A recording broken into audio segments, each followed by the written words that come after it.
Na calmaria da tarde, o cavalo gigante ficou rígido, crina eriçada, olhos cravados na borda da mata, como se ouvisse um pedido de socorro que ninguém mais ouvia. O fazendeiro seguiu o olhar do animal e, num único detalhe entre as folhas, reconheceu algo que só ele saberia identificar. O queixo travou, as mãos tremeram. Os peões pararam no ato. Os vizinhos na cerca emudeceram. O que surgiu ali explica tudo. Mas você precisa ver com seus próprios olhos.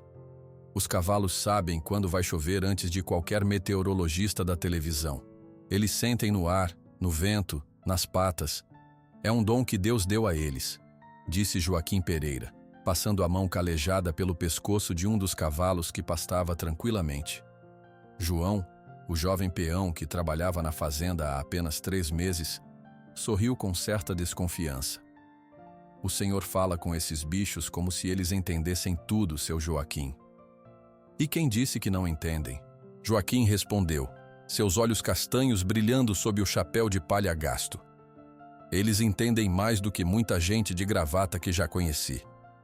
O sol da manhã iluminava a fazenda Boa Esperança, um pedaço de terra que não era dos maiores da região, mas que, nas mãos de Joaquim Pereira, parecia um pequeno paraíso.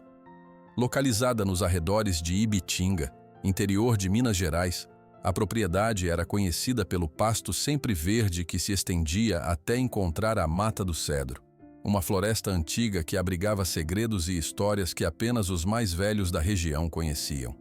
Joaquim tinha 58 anos, cabelos completamente brancos e um rosto marcado pelo tempo e pelo sol.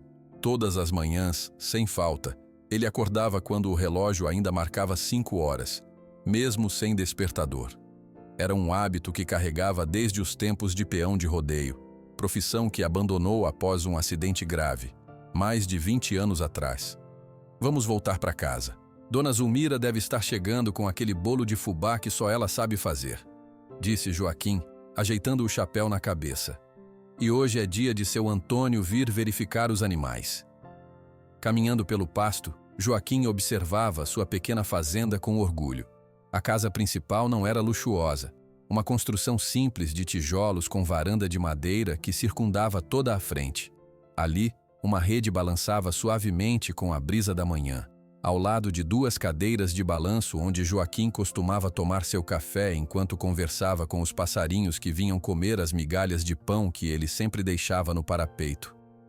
Ao chegar na varanda, encontrou Dona Zulmira já acomodada em uma das cadeiras. Viúva como ele, era sua vizinha da fazenda ao lado e amiga de longa data. Pensei que tinha fugido para a cidade, Joaquim. Já ia comer esse bolo sozinha, brincou a senhora de cabelos grisalhos presos em um coque firme. E perder seu bolo? Nem que os cavalos todos fugissem ao mesmo tempo. Riu Joaquim, sentando-se ao lado dela. Pedro, pode chamar seu Antônio quando ele chegar? Estou precisando que ele dê uma olhada na égua castanha. Pedro, outro funcionário da fazenda, assentiu com a cabeça e foi cuidar de suas tarefas. Dona Zulmira serviu o café em 2 xícaras de louça antiga que pertenciam à mãe de Joaquim. E o Miguel, tem dado notícias? Perguntou ela, referindo-se ao filho único de Joaquim. Um breve suspiro escapou antes da resposta. Ligou na quarta-feira. Disse que talvez venha no próximo mês. Mas você sabe como é vida de advogado na cidade grande. Sempre ocupado demais para visitar o pai velho. Velho, você? Ainda monta melhor que qualquer jovem por aqui. Dona Zulmira rebateu, colocando um pedaço generoso de bolo no prato dele. Joaquim sorriu, mas seus olhos revelavam uma ponta de tristeza. Desde que Marta, sua esposa, havia partido 7 anos atrás, a fazenda parecia grande demais às vezes. Miguel, formado em Direito, trabalhava em São Paulo e raramente voltava a Ibitinga. As visitas, que deveriam acontecer a cada 2 meses, acabavam espaçadas em intervalos cada vez maiores. Seu Joaquim, a voz de seu Antônio interrompeu seus pensamentos. O veterinário aposentado, que ainda atendia os animais da região, subia os degraus da varanda com sua maleta de couro gasta. Bom dia. Esse cheiro de bolo de fubá da Dona Zulmira está me deixando com água na boca. Senta aí, Antônio. Café primeiro, depois vamos ver os bichos, convidou Joaquim. Enquanto tomavam café e comiam o bolo, conversavam sobre as novidades da cidade, o clima que andava muito seco e como a mata do cedro parecia estar menor a cada ano que passava. Aqueles empresários da capital não entendem nada, comentou seu Antônio, passando manteiga em mais um pedaço de bolo. Acham que podem derrubar árvores centenárias e que não vai ter consequência nenhuma. A floresta é como uma mãe que cuida de todos nós, disse Joaquim, olhando para a mata que se erguia ao longe. Sem ela, a água acaba, os bichos morrem e depois somos nós que sofremos. Dona Zulmira concordou. Meu pai já dizia isso, Joaquim. Mas parece que as pessoas só aprendem quando a desgraça bate na porta. Após o café, Joaquim e seu Antônio foram verificar os animais. A fazenda Boa Esperança não era uma fazenda de produção em larga escala. Joaquim tinha algumas cabeças de gado leiteiro, galinhas, 2 porcos e sua maior paixão, os cavalos. Havia 10 deles no total, cada um com nome e personalidade que Joaquim conhecia como a palma de sua mão. Essa égua castanha está com um pequeno problema no casco, explicou Joaquim, enquanto seu Antônio examinava o animal. Percebi ontem que ela estava mancando um pouco. Seu Antônio se abaixou, levantando a pata da égua com cuidado. Não é nada grave. Provavelmente pisou em alguma pedra pontuda. Vou limpar bem e colocar um remédio. Em 2 ou 3 dias ela estará nova em folha. Enquanto o veterinário tratava da égua, Joaquim observava os outros cavalos no pasto. Cada um deles tinha uma história. Alguns haviam nascido ali mesmo, filhos e netos dos primeiros cavalos que comprou quando adquiriu a fazenda. Outros foram resgatados de situações de maus tratos ou abandono. Sabe, Antônio, disse Joaquim, encostando-se à cerca de madeira. Às vezes penso no que vai acontecer com tudo isso quando eu não estiver mais aqui. Que conversa é essa, homem? Você vai viver mais que eu ainda, riu o veterinário, guardando seus instrumentos na maleta. Não é isso. É que o Miguel não tem interesse na fazenda. Para ele, isso aqui é só um pedaço de terra que dá trabalho e pouco retorno financeiro. Seu Antônio se aproximou, colocando a mão no ombro do amigo. Joaquim, seu filho é um bom rapaz. Talvez só precise de tempo para entender o valor do que você construiu aqui. Joaquim assentiu, mas não parecia convencido. Depois que seu Antônio terminou de examinar todos os animais e partiu, ele decidiu dar uma volta pela propriedade. Caminhou lentamente, sentindo o sol da tarde no rosto, ouvindo o canto dos pássaros e o barulho do vento nas folhas das árvores. Chegou até a divisa com a mata do cedro e parou.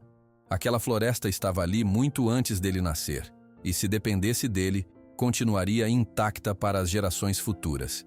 Joaquim respirou fundo, sentindo o cheiro de terra e vegetação. João! Pedro! Chamou, vendo os 2 peões trabalhando na cerca próxima. Venham cá um instante. Os 2 homens se aproximaram, tirando os chapéus em sinal de respeito. Olhem para essa mata, disse Joaquim, apontando para a densidade verde à frente. Quero que vocês sempre lembrem que nossa obrigação é protegê-la. Sem essa floresta, não teríamos água nos córregos, não teríamos chuva na medida certa, não teríamos ar limpo para respirar. João, o mais jovem, franziu a testa.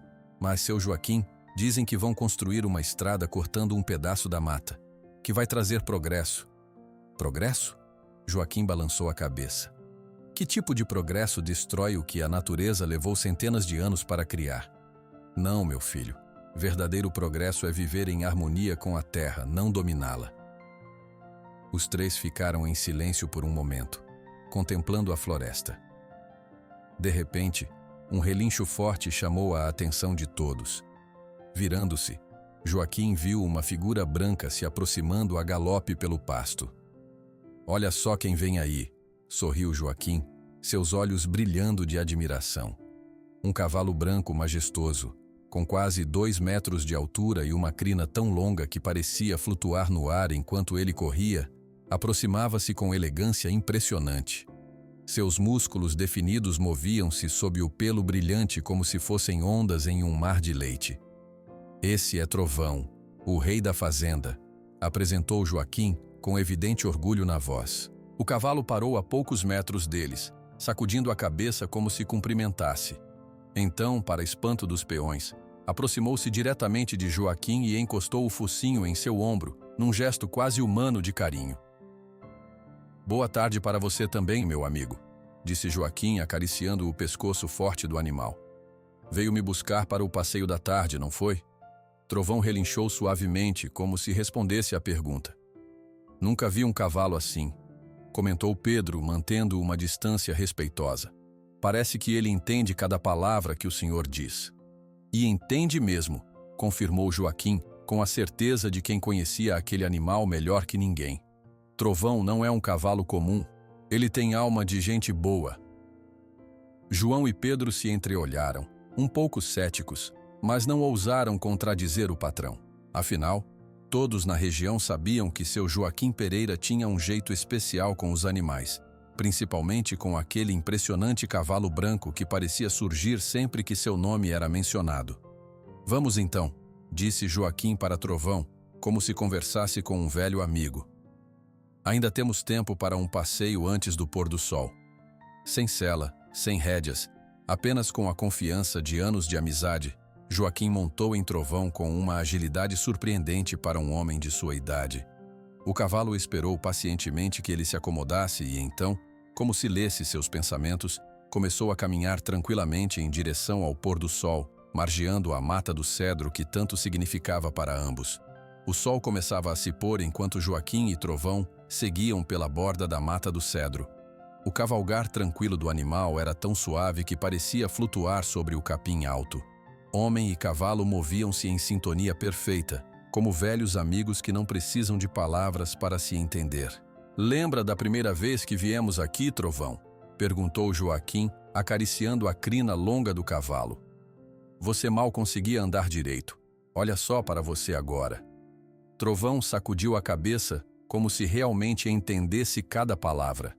Seus ouvidos moveram-se para trás, atentos à voz do dono, enquanto seus olhos azuis, raros em cavalos, observavam o caminho à frente. Joaquim sorriu ao lembrar-se daquela noite, exatamente 9 anos atrás. Era uma tempestade terrível que caía sobre Ibitinga. Os relâmpagos iluminavam o céu a cada poucos segundos, e a chuva era tão forte que parecia querer furar o telhado da casa. «Algo me dizia para sair naquela noite», murmurou Joaquim, perdido em suas memórias. Foi Pedro, seu peão mais antigo, quem ouviu os fracos relinchos vindos da beira da mata durante uma pausa na chuva. Joaquim pegou a lanterna e saiu no meio da tempestade, ignorando os protestos de Marta, sua esposa que ainda era viva na época. «Você vai pegar uma pneumonia, Joaquim», gritou ela da porta. «Volto logo, mulher. Tem algum bicho precisando de ajuda». Encharcado até os ossos, Joaquim seguiu o som fraco que vinha da divisa da propriedade. Ali, caído na lama, encontrou um potro branco recém-nascido, tremendo de frio. Ao lado dele, o corpo sem vida de uma égua selvagem, provavelmente morta por caçadores que às vezes invadiam a mata do cedro. O pequeno animal estava ferido na pata traseira. Uma ferida feia, provavelmente do mesmo tiro que matou sua mãe. Mesmo com medo, o filhote não resistiu quando Joaquim o pegou nos braços. «Você está seguro agora», sussurrou, envolvendo o potro em seu casaco. Voltando ao presente, Joaquim parou Trovão próximo a um riacho para que o animal pudesse beber água.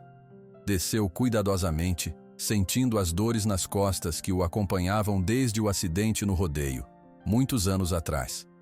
«Todo mundo disse que você não ia sobreviver», falou, observando o cavalo majestoso que agora se curvava para beber a água cristalina.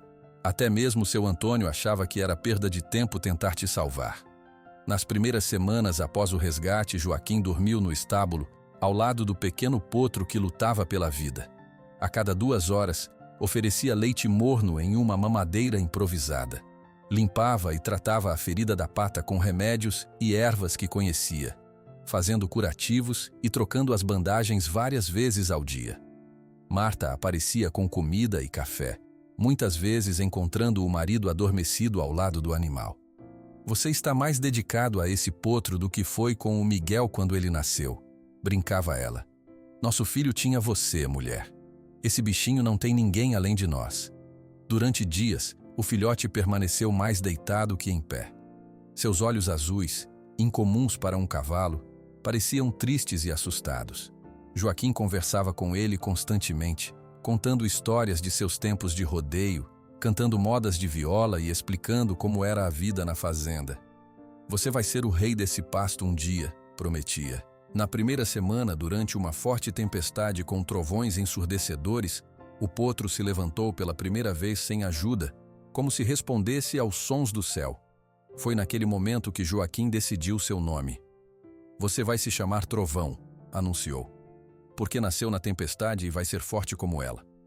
Sentando-se agora na margem do riacho, Joaquim observava Trovão pastar tranquilamente. O cavalo cresceu mais do que qualquer outro na região. Media quase 2 metros de altura até a cernelha, com músculos definidos sob o pelo branco que brilhava ao sol.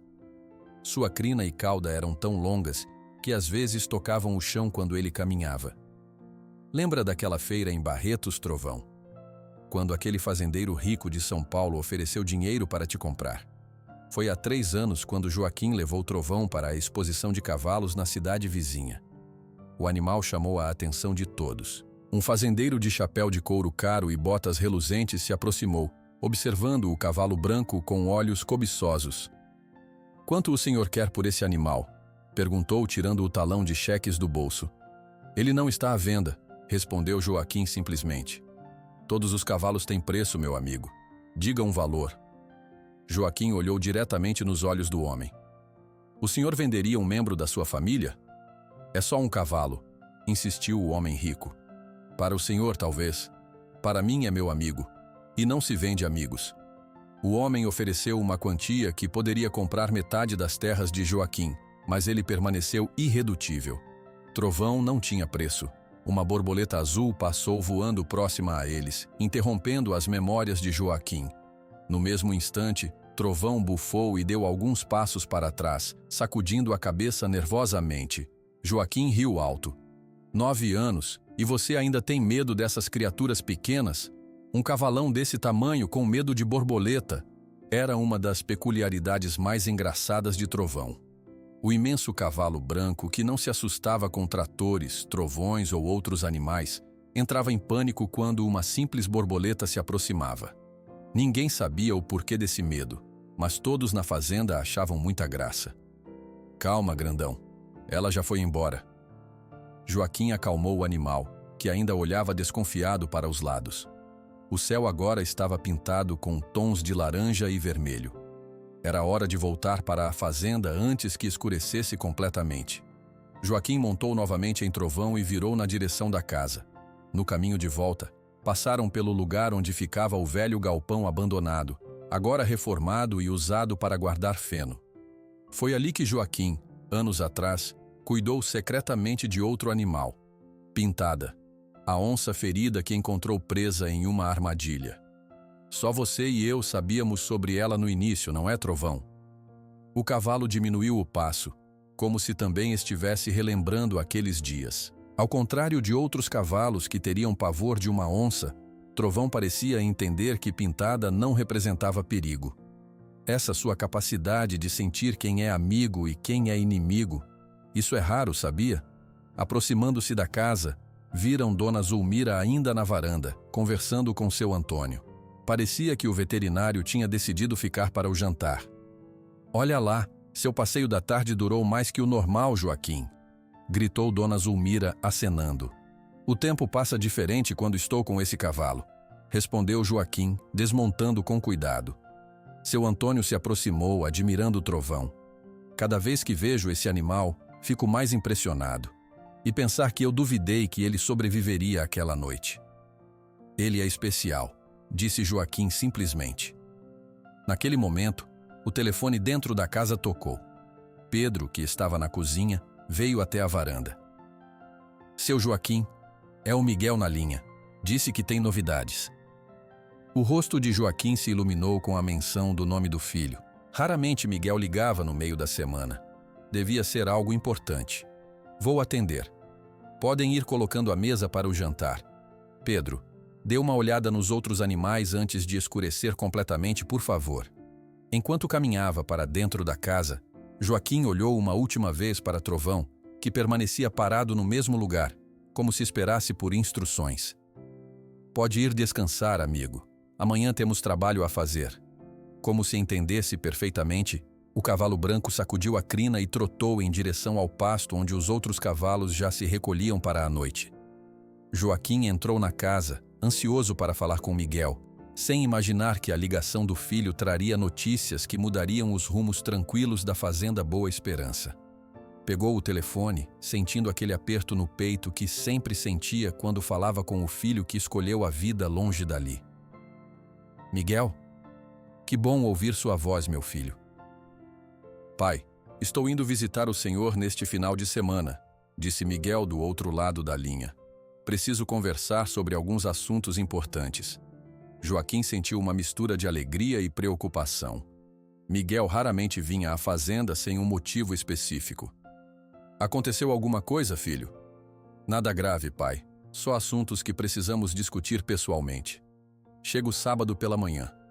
Depois de desligar o telefone, Joaquim voltou para a varanda onde Dona Zulmira e seu Antônio esperavam curiosos. Miguel vem no sábado, anunciou, sentando-se na cadeira de balanço. Disse que tem assuntos importantes para tratar. Que bom, exclamou Dona Zulmira. Faz quase 4 meses que ele não aparece por aqui. Seu Antônio serviu um copo de café para Joaquim. Tomara que não seja nada sobre vender a fazenda. Esses jovens da cidade sempre acham que terra é só um negócio. Joaquim balançou a cabeça pensativo. A noite já caía completamente sobre a fazenda Boa Esperança, e as primeiras estrelas apareciam no céu. Do pasto, veio o relincho de Trovão, como se o cavalo participasse da conversa à distância. Sabem, disse Joaquim após um momento de silêncio. Hoje faz exatamente 7 anos que encontrei Pintada. Dona Zulmira e seu Antônio trocaram olhares. Todos na região conheciam a história da onça que Joaquim salvou, embora poucos acreditassem que o animal pudesse ter agradecido, voltando anos depois para mostrar seus filhotes. Lembro como se fosse ontem, continuou Joaquim, olhando para a escuridão da mata do cedro ao longe. Foi poucos meses depois que a Marta partiu. O silêncio caiu sobre a varanda. Ninguém gostava de tocar no assunto da morte de Marta, esposa de Joaquim, que faleceu de um ataque cardíaco repentino há 7 anos e meio. Eu estava pensando em desistir de tudo naquela época, confessou Joaquim em voz baixa. Sem a Marta nada parecia fazer sentido. A fazenda, os animais, tudo me lembrava dela. Foi numa manhã de domingo, lembrou Joaquim. Ele tinha passado a noite inteira acordado, olhando para o lado vazio da cama. Decidiu caminhar até a mata do cedro, sem rumo certo. Talvez para não ouvir o silêncio da casa, talvez para se cansar o suficiente e finalmente conseguir dormir. Eu estava andando perto da divisa da mata, contou Joaquim. Não havia razão para entrar tão fundo na floresta, mas algo me puxava para dentro. Foi quando ouvi um som estranho, um lamento que não parecia de nenhum animal que conhecia. Segui o barulho por entre as árvores até encontrar o que jamais esperava ver. Uma onça pintada presa em uma armadilha ilegal. Era uma armadilha daquelas com dentes de metal, explicou Joaquim, franzindo o senho com a lembrança dolorosa. Proibidas por lei, mas que caçadores ilegais ainda usam. A pata dela estava presa, sangrando muito. Seu Antônio balançou a cabeça indignado. Covardia pura. Esses caçadores não têm respeito por nada. O mais impressionante, continuou Joaquim, foi que ela não tentou me atacar. Estava cansada, provavelmente presa há dias, mas quando me viu, nossos olhos se encontraram e... não sei explicar.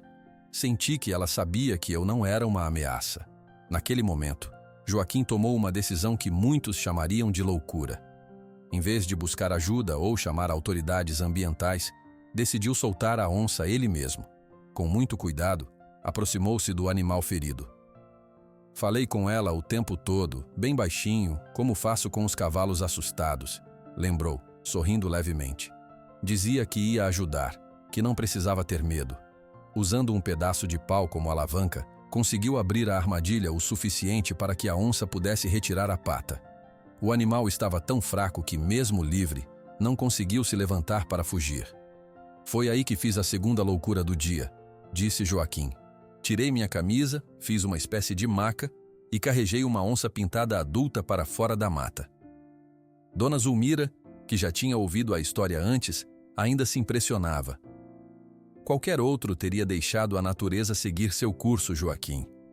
Talvez. Mas naquele dia, salvar aquela onça parecia a única coisa importante que eu podia fazer. Joaquim levou o animal para o galpão abandonado nos fundos da fazenda, o mesmo que agora usavam para guardar feno. O lugar era isolado, longe da casa principal e dos pastos onde ficavam os outros animais. Lembro que inventei uma história para o seu Antônio, riu Joaquim, olhando para o amigo veterinário. Disse que tinha encontrado um cachorro grande ferido e precisava de remédios. Seu Antônio deu uma gargalhada. E eu acreditei. Até estranhei quando você não quis que eu visse o tal cachorro. Disse que ele era muito arisco com estranhos. Não era mentira completa, defendeu-se Joaquim. Onças são da família dos felinos, não dos caninos, mas ainda são animais. E ela realmente não gostaria de estranhos. Durante 2 semanas, Joaquim cuidou secretamente da onça. Levava carne crua, água fresca e aplicava os remédios que seu Antônio havia receitado para o suposto cachorro ferido. No início, o animal mal se movia, aceitando a comida e os cuidados como se entendesse que eram sua única chance de sobreviver. No 3º dia, notei aquela marca especial que ela tinha, contou Joaquim. Uma mancha em forma de meia-lua perfeita no lado direito do rosto. Foi aí que decidi chamá-la de Pintada. Aos poucos, Pintada foi recuperando as forças. Joaquim sabia que não poderia mantê-la no galpão para sempre. Uma onça pintada pertencia à natureza, à mata do cedro. Era engraçado, recordou. Enquanto cuidava dela, contava histórias da minha vida. Falava da Marta, do Miguel, dos meus tempos de rodeio. Às vezes até chorava na frente daquele bicho, como se ela pudesse entender minha dor. No 15º dia, Pintada já estava completamente recuperada. Andava de um lado para outro no galpão, inquieta. Era hora de devolvê-la à floresta. Na manhã em que decidi soltá-la, acordei sentindo algo diferente, disse Joaquim, sua voz embargando um pouco com a lembrança. Pela primeira vez desde que Marta partiu, senti vontade de continuar vivendo. Cuidar daquela onça tinha me dado um propósito quando eu mais precisava. Joaquim abriu a porta do galpão antes do amanhecer e se afastou. Pintada saiu cautelosamente, olhando para todos os lados. Então, antes de correr para a mata, ela parou e olhou diretamente para Joaquim. Seus olhos selvagens fixaram-se nos dele por alguns segundos, numa conexão silenciosa que ele nunca esqueceria. Naquele momento senti que ela estava me agradecendo, concluiu Joaquim. Depois correu para a mata e desapareceu.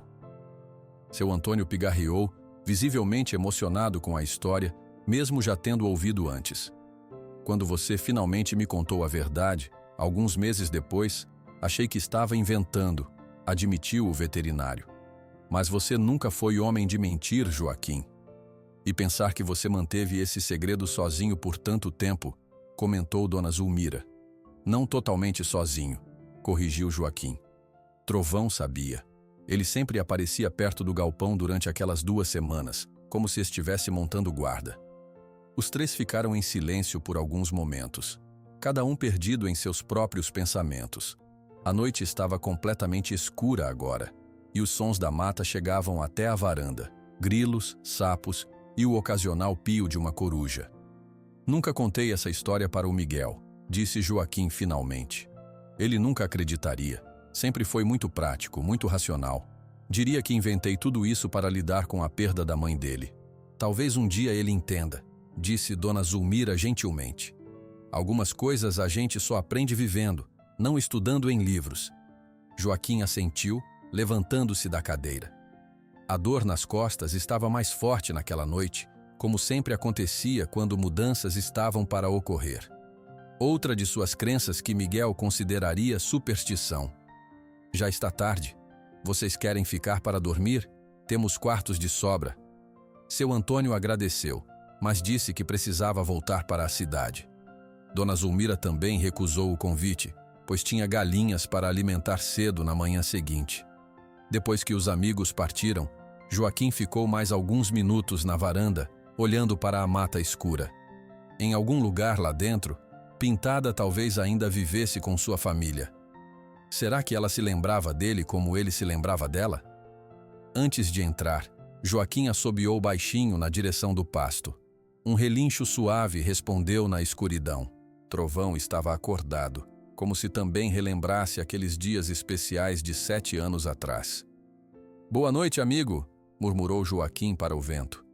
"Amanhã temos que arrumar tudo para a visita do Miguel."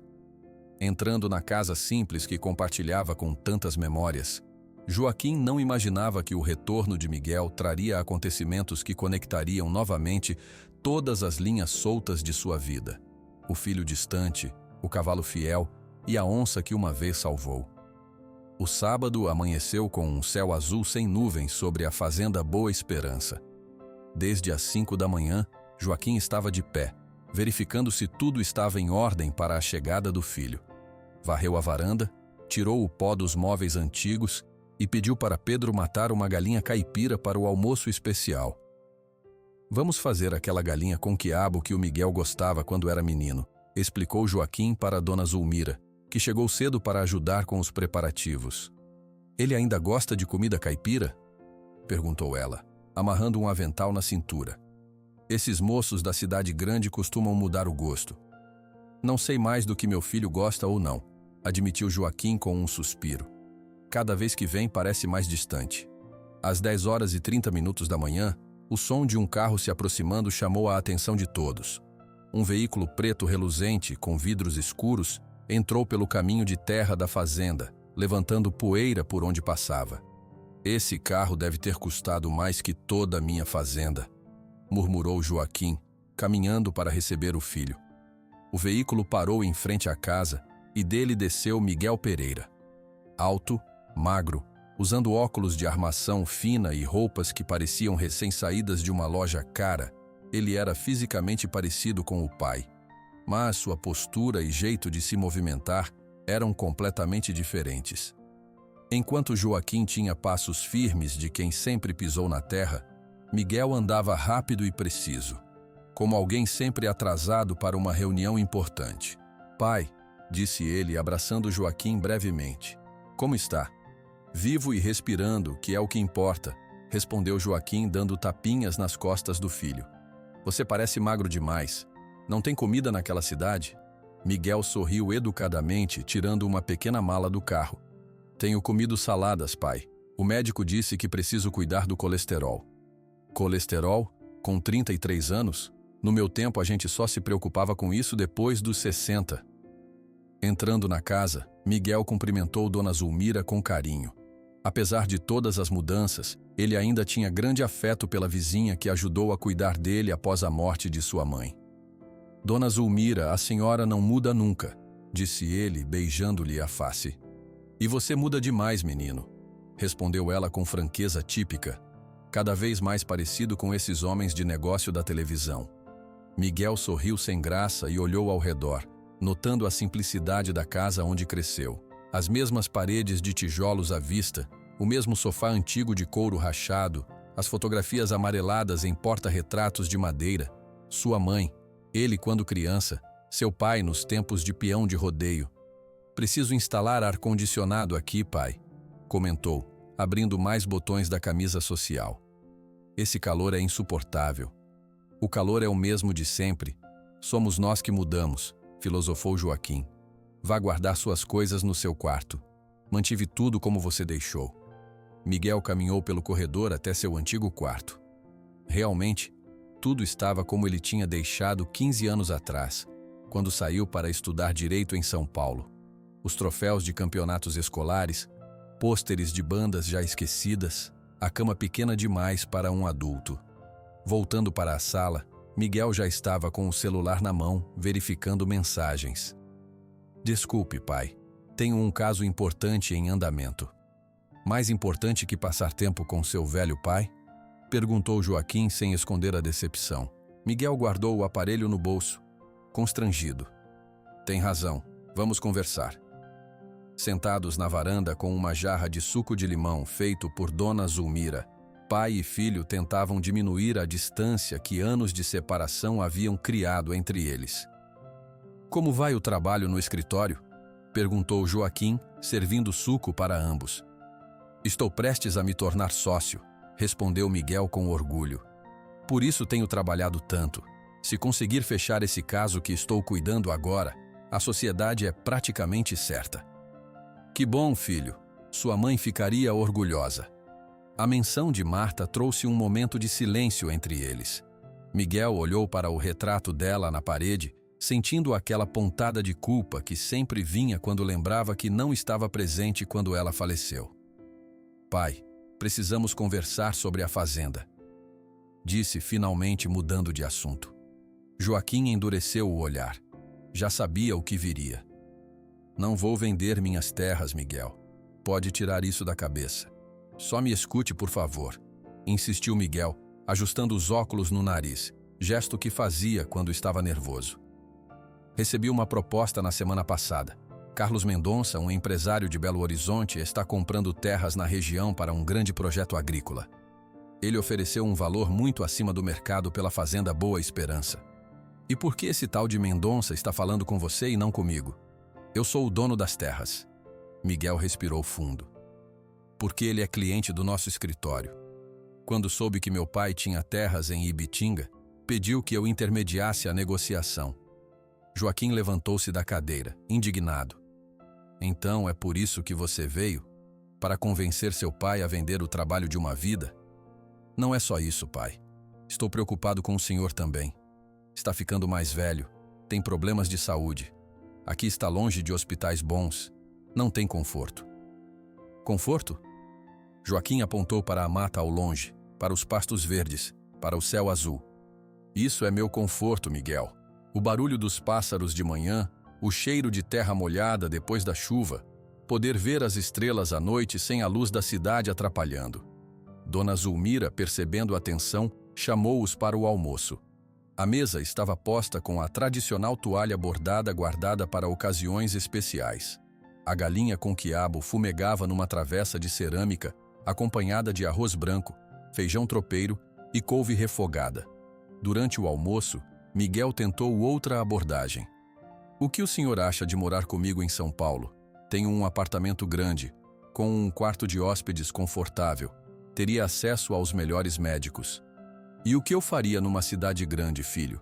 Ficar o dia todo olhando pela janela, vendo prédio e mais prédio?"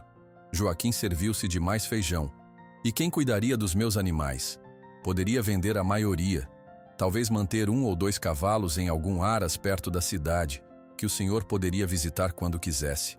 Joaquim olhou para o filho como se ele tivesse dito a maior absurdo do mundo. "Vender meus animais? Acha que são objetos que posso me desfazer assim? Eles confiam em mim." "Pai, são só animais. Eles não confiam nas pessoas como nós confiamos uns nos outros." "Isso mostra o quanto você se afastou daqui, Miguel. Se passasse mais tempo com o trovão, entenderia do que estou falando." Miguel balançou a cabeça, frustrado. "Lá vem o senhor com essas histórias sobre esse cavalo." "Pai, cavalos são animais inteligentes, sim, mas não têm o tipo de compreensão que o senhor imagina." "E o que você sabe sobre cavalos, Miguel? Quando foi a última vez que montou um? Que conversou com um?" "Conversar com cavalos?"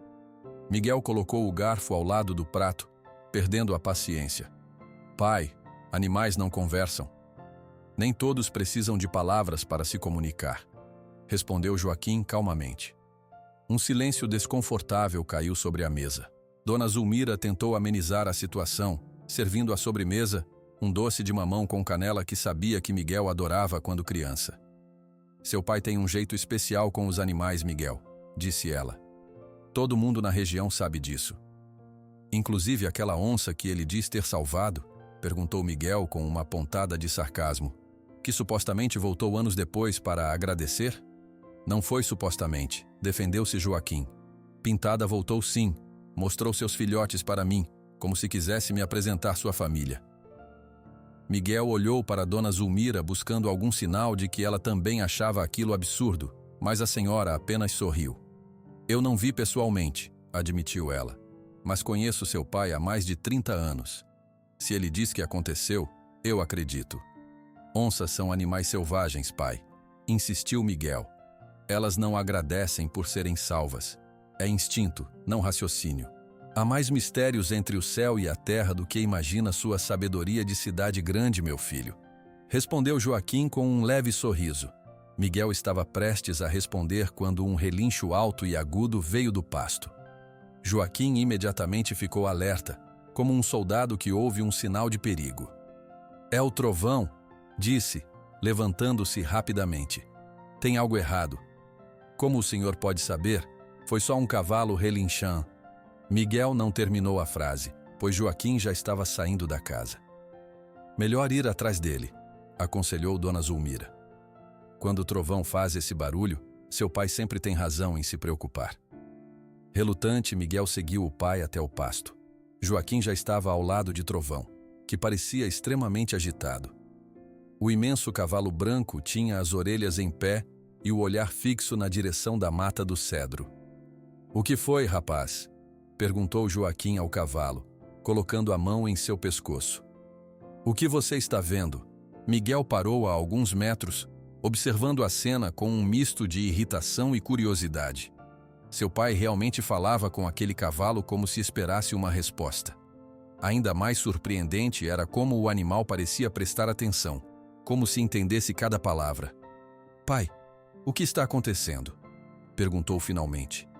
"Não sei ainda", respondeu Joaquim sem tirar os olhos da mata. "Mas Trovão está sentindo algo. Ele nunca fica assim sem motivo."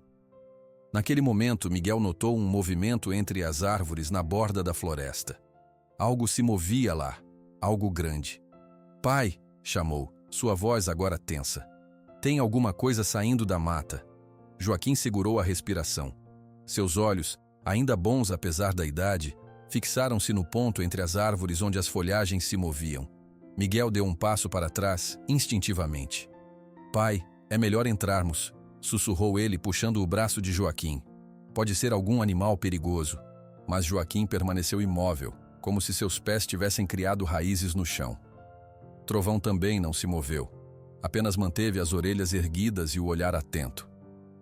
"Espere", pediu o fazendeiro, sua voz quase um sussurro. Foi então que ela apareceu, majestosa, imponente. Uma onça pintada adulta emergiu lentamente da mata, parando na borda que separava a floresta do pasto.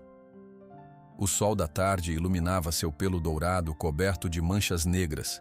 Entre seus dentes, carregava cuidadosamente um filhote.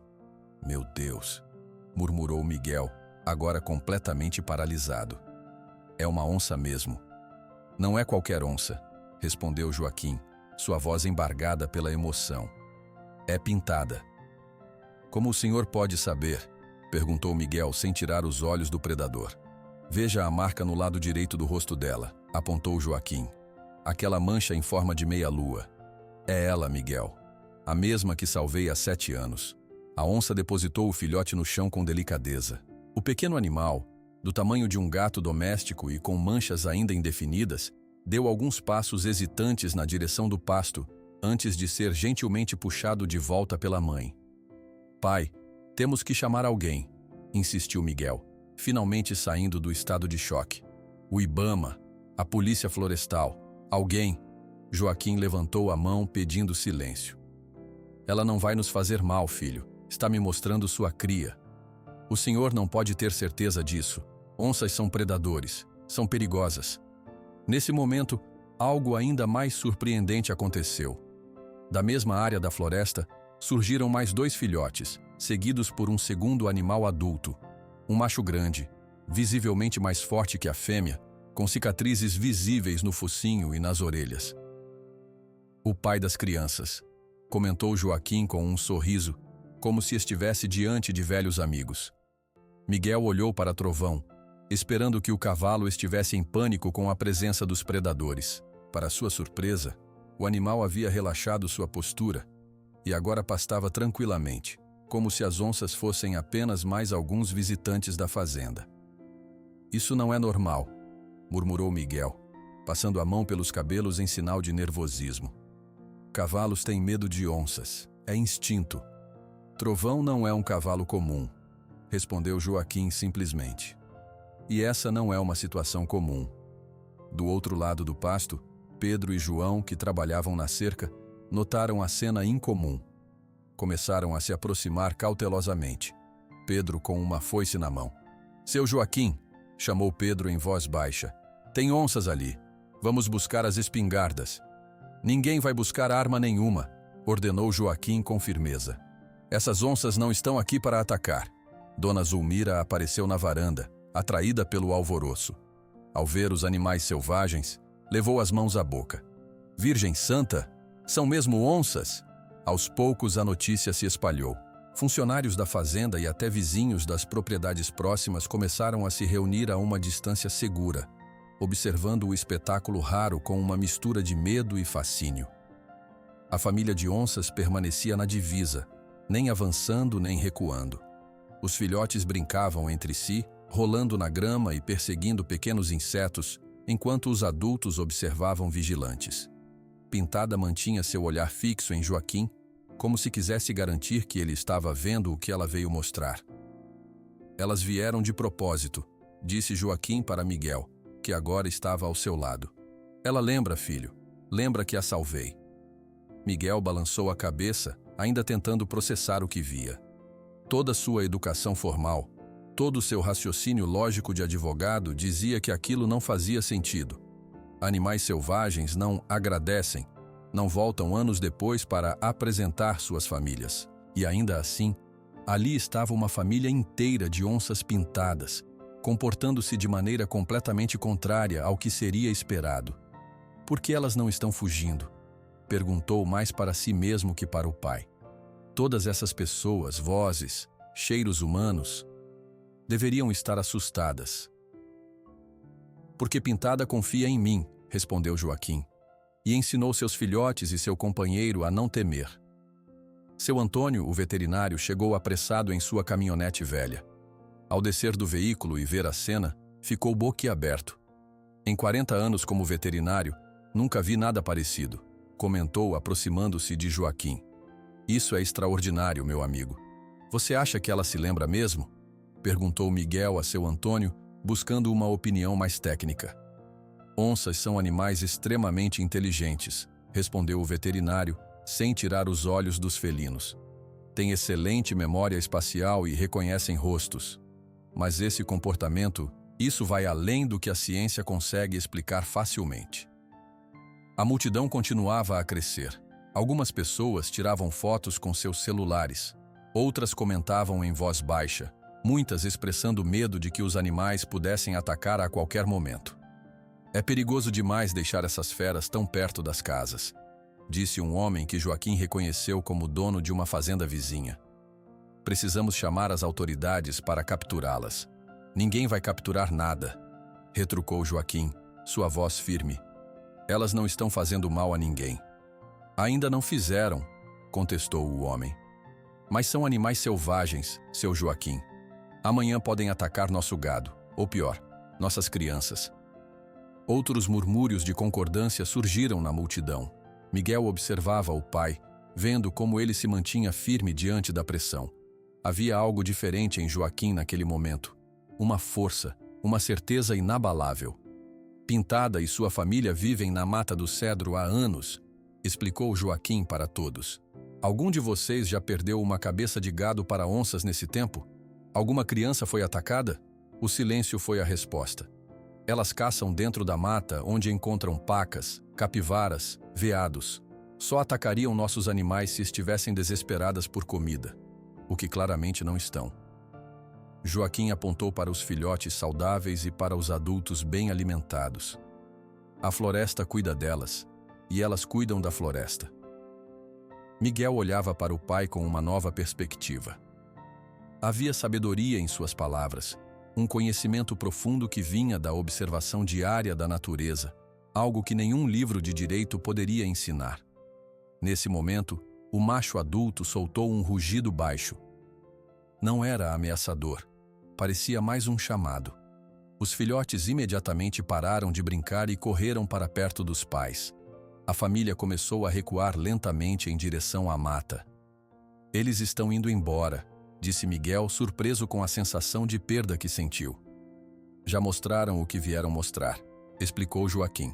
Pintada queria que eu soubesse que sua família está bem, que ela está bem. Antes de desaparecer completamente entre as árvores, Pintada parou. Olhou mais uma vez diretamente para Joaquim, seus olhos selvagens fixos nos do homem que uma vez salvou sua vida. Foi um momento breve, mas carregado de significado. Então, com um movimento gracioso, ela se virou e desapareceu na mata, seguida pelo resto da família. A multidão ficou em silêncio por alguns instantes, processando o que acabara de testemunhar. Depois, explodiu em comentários excitados. Alguns ainda expressavam preocupação com a presença de predadores tão perto, mas a maioria parecia impressionada com o comportamento incomum dos animais. Isso vai virar lenda na região, comentou seu Antônio, dando tapinhas no ombro de Joaquim. Miguel permanecia em silêncio, olhando para a mata onde as onças haviam desaparecido. Toda sua vida adulta foi construída sobre fatos, evidências, lógica. O que acabara de presenciar desafiava tudo isso. Pai, chamou finalmente, sua voz diferente, mais suave.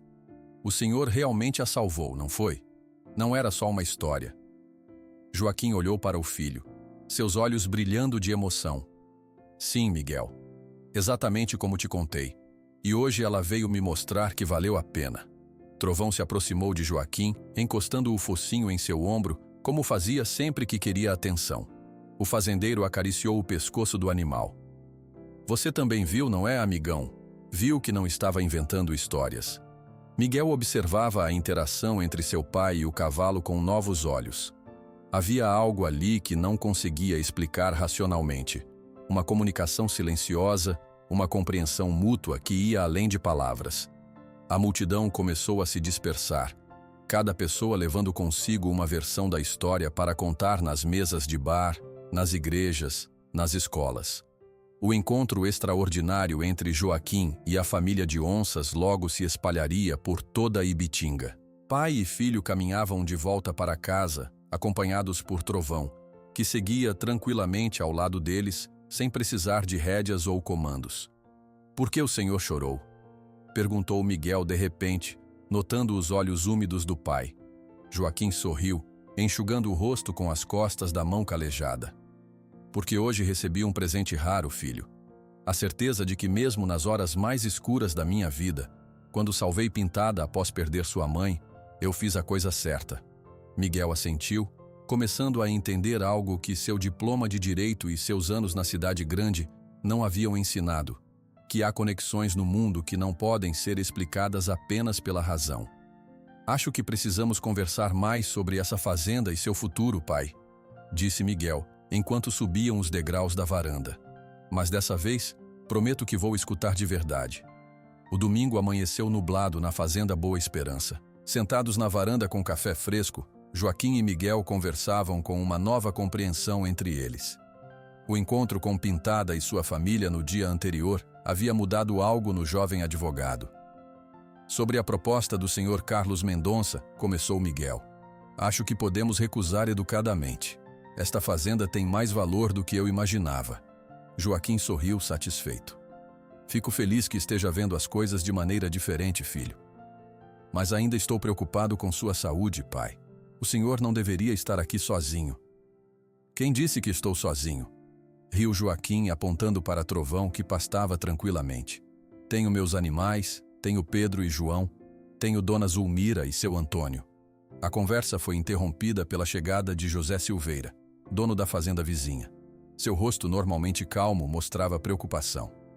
Joaquim, Miguel, bom dia, cumprimentou tirando o chapéu. Preciso contar uma coisa que vi ontem. O que houve, José? Perguntou Joaquim, oferecendo uma cadeira ao amigo. Homens estranhos com equipamentos de medição estavam trabalhando na borda da mata do cedro, perto da minha divisa. Quando perguntei o que faziam, disseram que estavam apenas fazendo um levantamento para a prefeitura. Miguel franziu a testa. Que tipo de levantamento? Não explicaram direito, mas hoje de manhã vi tratores estacionados perto da estrada de terra que leva à mata. Tem algo acontecendo. Joaquim olhou preocupado para a floresta ao longe. A mata já está menor do que era quando meu pai comprou estas terras. Não podemos deixar que destruam mais. Vou descobrir o que está acontecendo, decidiu Miguel, seu lado advogado despertando. Se alguém estiver planejando desmatar ilegalmente, podemos impedir. Após o almoço, Miguel pegou seu carro e foi até a cidade. A pequena Ibitinga tinha apenas uma rua principal, com a prefeitura, a igreja, alguns comércios e a praça central. No caminho, Miguel notou 2 grandes tratores amarelos parados perto da estrada que levava à mata. Na prefeitura, a secretária Mariana, uma antiga colega de escola, o recebeu com surpresa. Miguel Pereira, quanto tempo? O que traz o grande advogado de São Paulo de volta à nossa cidadezinha? Estou visitando meu pai, respondeu ele. Mariana, você sabe se existe algum projeto de obras perto da Mata do Cedro? Vi equipamentos de medição e tratores por lá. O sorriso de Mariana desapareceu. Oficialmente não sei de nada, mas... Ela baixou a voz. Ouvi o vereador Dantas conversando com um homem da capital na semana passada. Falavam sobre uma grande plantação que vai trazer progresso para Ibitinga. Dantas, aquele que sempre foi contra qualquer proteção ambiental, esse mesmo, ele e o prefeito andam muito próximos ultimamente e têm recebido visitas frequentes desse tal empresário, Carlos Mendonça. Miguel sentiu um arrepio. O mesmo homem que queria comprar as terras de seu pai. Existe algum documento, alguma licença ambiental aprovada para desmatamento na região? Mariana olhou para os lados, certificando-se de que ninguém ouvia. Não que eu saiba, e deveria saber, pois todos os documentos passam por mim. Se algo está acontecendo, é por baixo dos panos. Ao sair da prefeitura, Miguel decidiu visitar o único jornal local, o Notícias de Ibitinga. Lá encontrou Ana Clara, jornalista que conhecia desde a infância. Miguel, que surpresa! Exclamou ela, ajeitando os cabelos cacheados. Veio fazer matéria sobre grandes advogados que saíram de cidades pequenas? Na verdade, estou investigando algo, respondeu Miguel, explicando o que descobriu. Ana Clara ficou séria. Isso é muito grave. Semana passada tentei fazer uma matéria sobre o desmatamento crescente na região, mas o jornal não publicou. O dono disse que não era do interesse dos leitores. Ou talvez alguém não queira que isso vire notícia, sugeriu Miguel. Exatamente o que pensei. Olha, não posso falar aqui. Vamos tomar um café? Na pequena lanchonete da praça, Ana Clara mostrou a Miguel fotos que havia tirado secretamente. Áreas já desmatadas na borda da mata, documentos sobre a mesa do vereador Dantas e o próprio Dantas conversando com um homem de terno caro. Este é Carlos Mendonça, confirmou Miguel, reconhecendo o empresário que conhecia de São Paulo. Ele ofereceu comprar as terras do meu pai há poucos dias. Pelo que descobri, Mendonça está comprando várias propriedades na região. Quer transformar tudo em uma enorme plantação de soja. E para isso, precisa desmatar parte da Mata do Cedro. Mas isso é ilegal. A mata é área de preservação. Na teoria, sim, mas com os contatos certos na prefeitura... Ana Clara deixou a frase no ar. Miguel voltou para a fazenda preocupado. Contou tudo ao pai durante o jantar.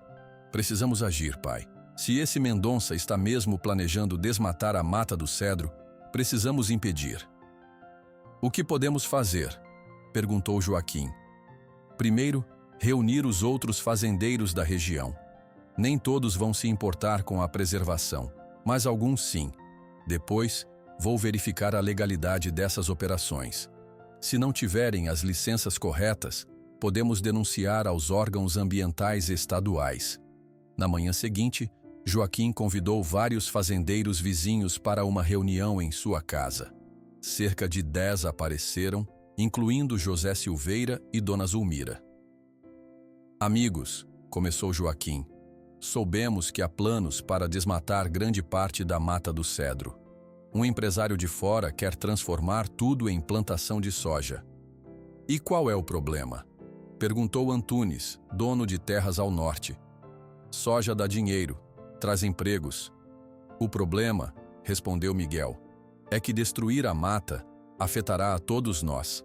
A floresta protege as nascentes que alimentam nossos córregos. Sem ela, as chuvas vão diminuir, a erosão vai aumentar, e em poucos anos, suas terras valerão metade do que valem hoje. Isso sem falar nos animais, acrescentou Joaquim. Para onde irão as onças, os macacos, as araras? Antunes deu de ombros. Animais selvagens só dão prejuízo mesmo. Nem todos pensam como você, rebateu Dona Zulmira. Alguns de nós valorizam mais do que dinheiro. A discussão ficou acalorada.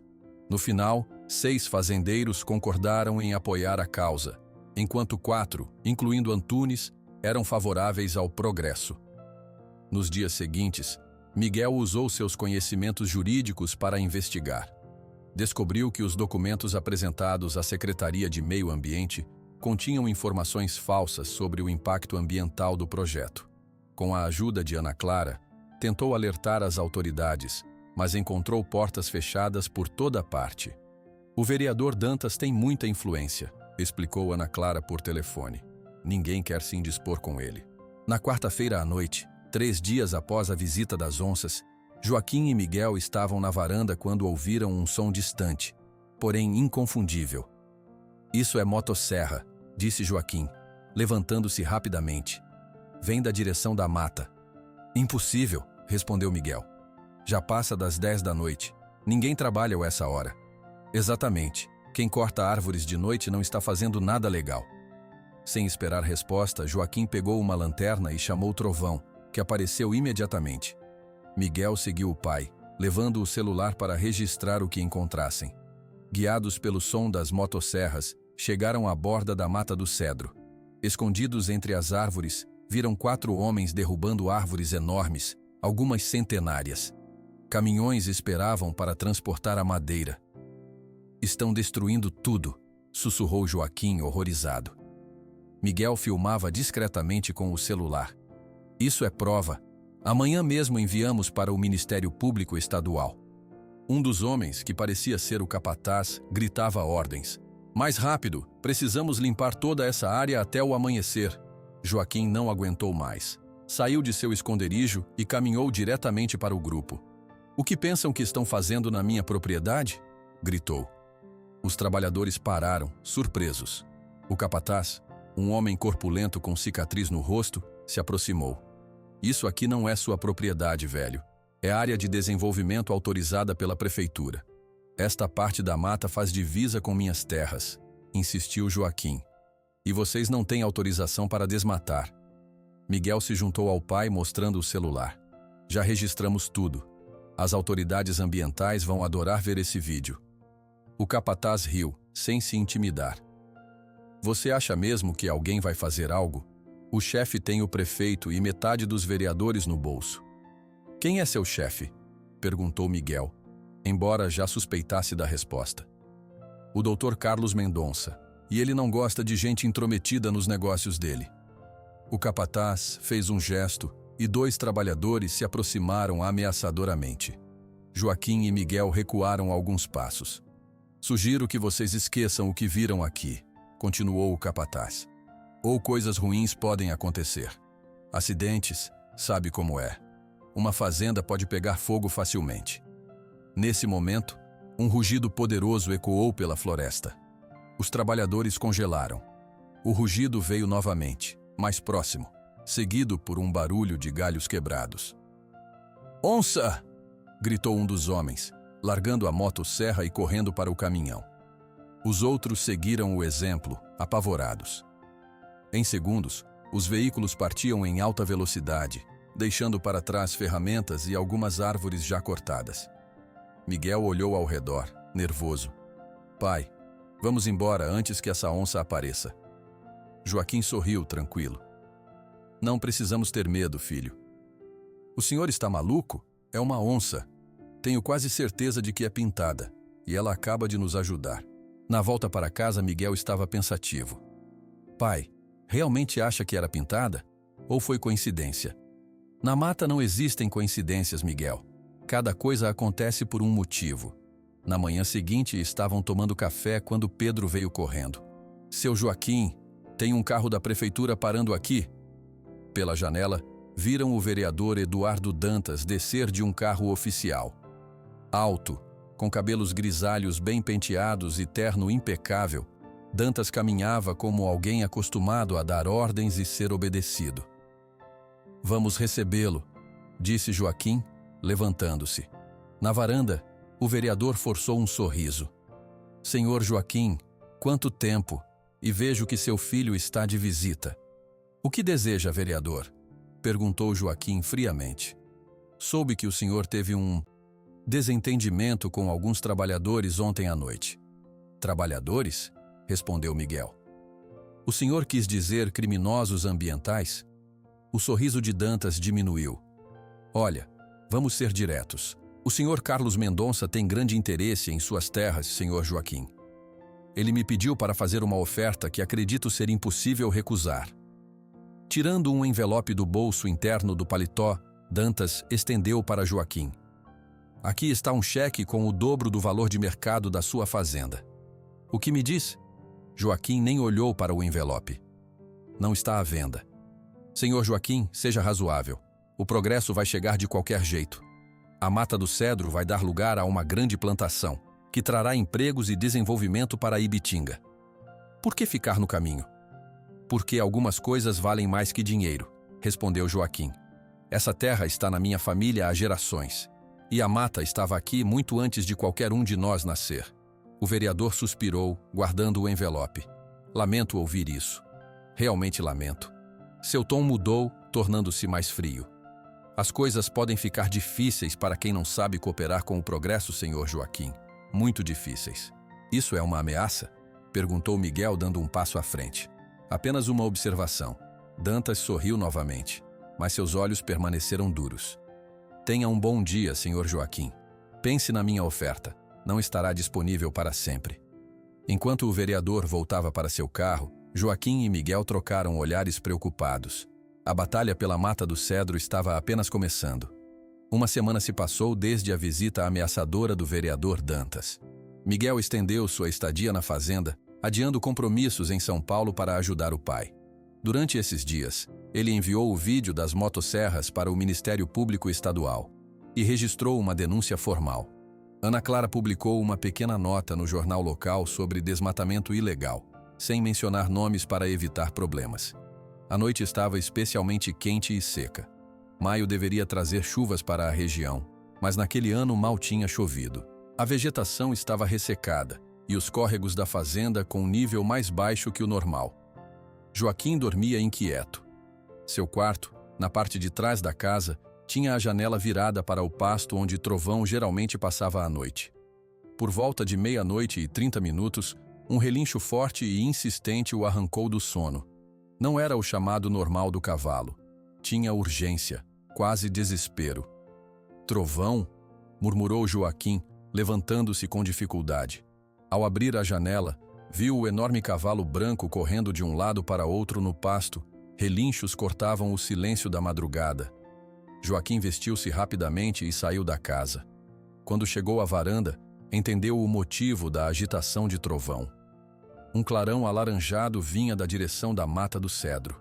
Fumaça subia para o céu, iluminada por línguas de fogo que cresciam rapidamente, alimentadas pelo vento e pela vegetação seca. «Fogo!» gritou Joaquim, voltando correndo para dentro da casa. «Miguel! Pedro! Acordem! A mata está pegando fogo!» Miguel saiu do quarto de hóspedes assustado, ainda vestindo apenas uma calça de pijama. «O que está acontecendo, pai? Olhe!» Joaquim apontou pela janela. A Mata do Cedro está em chamas. Os dois correram para o telefone. Enquanto Miguel ligava para os bombeiros da cidade vizinha, Joaquim tocou o sino da fazenda. 3 badaladas seguidas, o sinal tradicional de emergência. Pedro e João, que dormiam no alojamento dos funcionários, chegaram correndo. «Seu Joaquim, isso vai se espalhar rápido com esse vento seco», alertou Pedro, olhando preocupado para o horizonte em chamas. «Liguei para os bombeiros», informou Miguel. «Mas eles têm apenas um caminhão e estão a mais de 30 minutos daqui». «Não podemos esperar», decidiu Joaquim. Liguem para todos os vizinhos. Precisamos de toda a ajuda possível. Em menos de 1 hora, o pátio da fazenda estava cheio de pessoas. Fazendeiros vizinhos, trabalhadores rurais, até mesmo moradores da cidade que ouviram a notícia. Seu Antônio chegou trazendo baldes e lonas em sua caminhonete. Dona Zulmira organizava um grupo de mulheres para preparar água e comida para os voluntários. Joaquim comandava as operações com a autoridade de quem conhecia cada palmo daquelas terras. Precisamos criar aceiros, explicou para o grupo.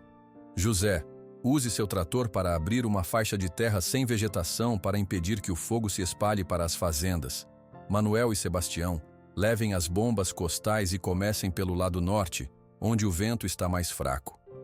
Miguel observava o pai com admiração. O homem que alguns dias atrás ele via como um velho teimoso agora demonstrava liderança e conhecimento que ninguém questionava. Isso não foi acidente, disse Ana Clara, que acabara de chegar com seu jipe. O fogo começou em vários pontos diferentes ao mesmo tempo. Alguém provocou isso de propósito. Mendonça e Dantas, murmurou Miguel. Não conseguiram nos comprar, então resolveram destruir tudo. Agora não é hora de procurar culpados, interrompeu Joaquim. Precisamos salvar o que pudermos da mata. Os bombeiros chegaram com seu único caminhão, mas a situação já estava fora de controle.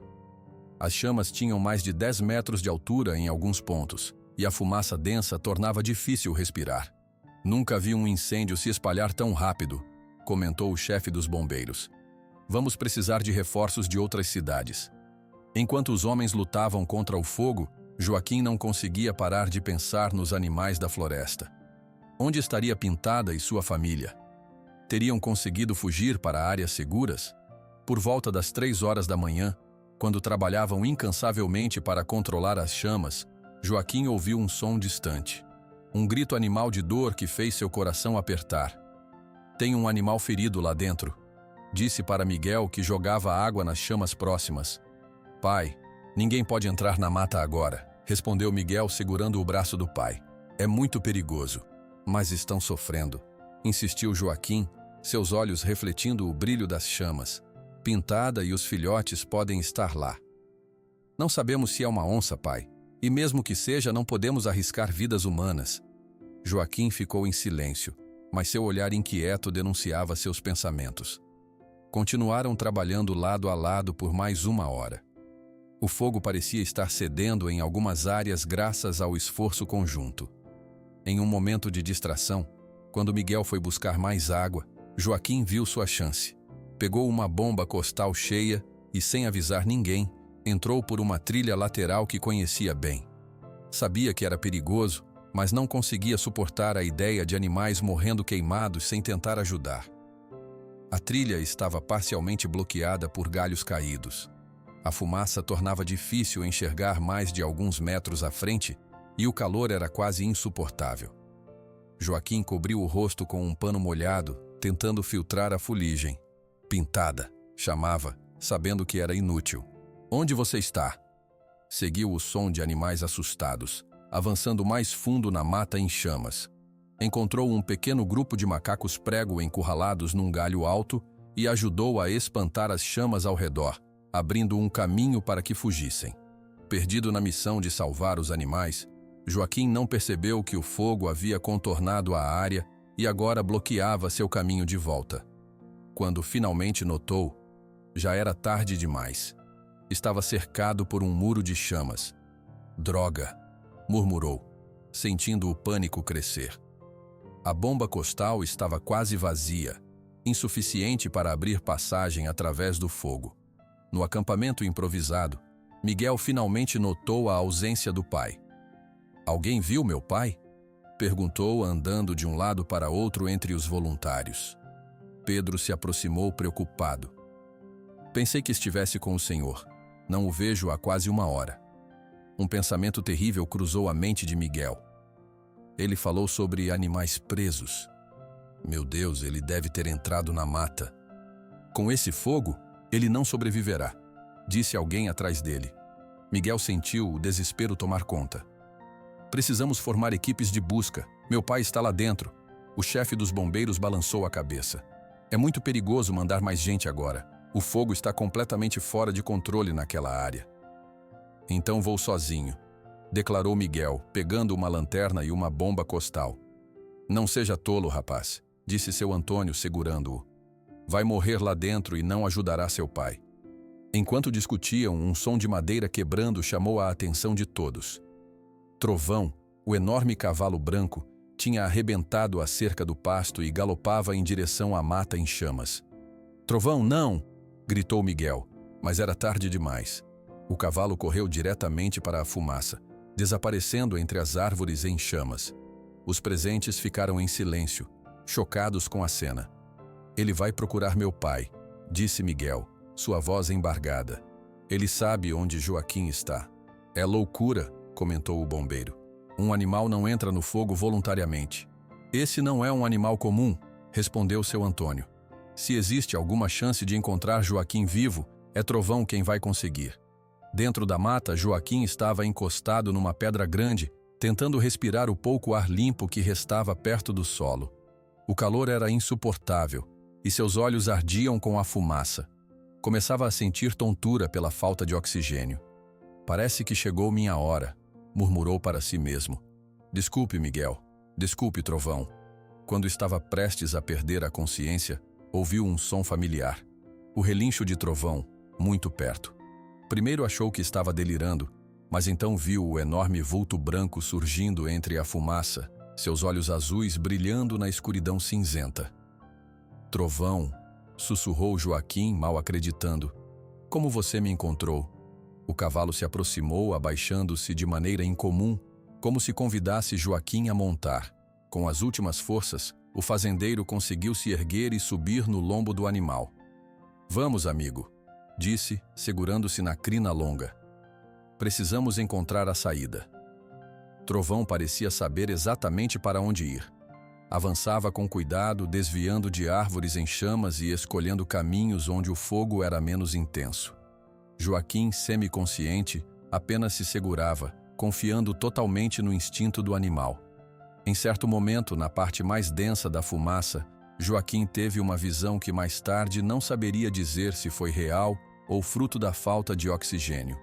Uma onça pintada adulta, com a inconfundível marca em forma de meia-lua no rosto, caminhava à frente deles, aparentemente guiando o caminho. Pintada, murmurou, antes de perder completamente a consciência. No acampamento, a tensão era palpável. Já se passara quase 1 hora desde que Trovão entrara na mata. Miguel recusava-se a sair do local, apesar dos apelos dos bombeiros para que todos recuassem devido ao perigo de explosões de árvores superaquecidas. Olhem! Gritou Pedro de repente, apontando para a borda da floresta. Da fumaça densa surgiu uma figura. Trovão, seu pelo branco agora cinza de fuligem, caminhando lentamente.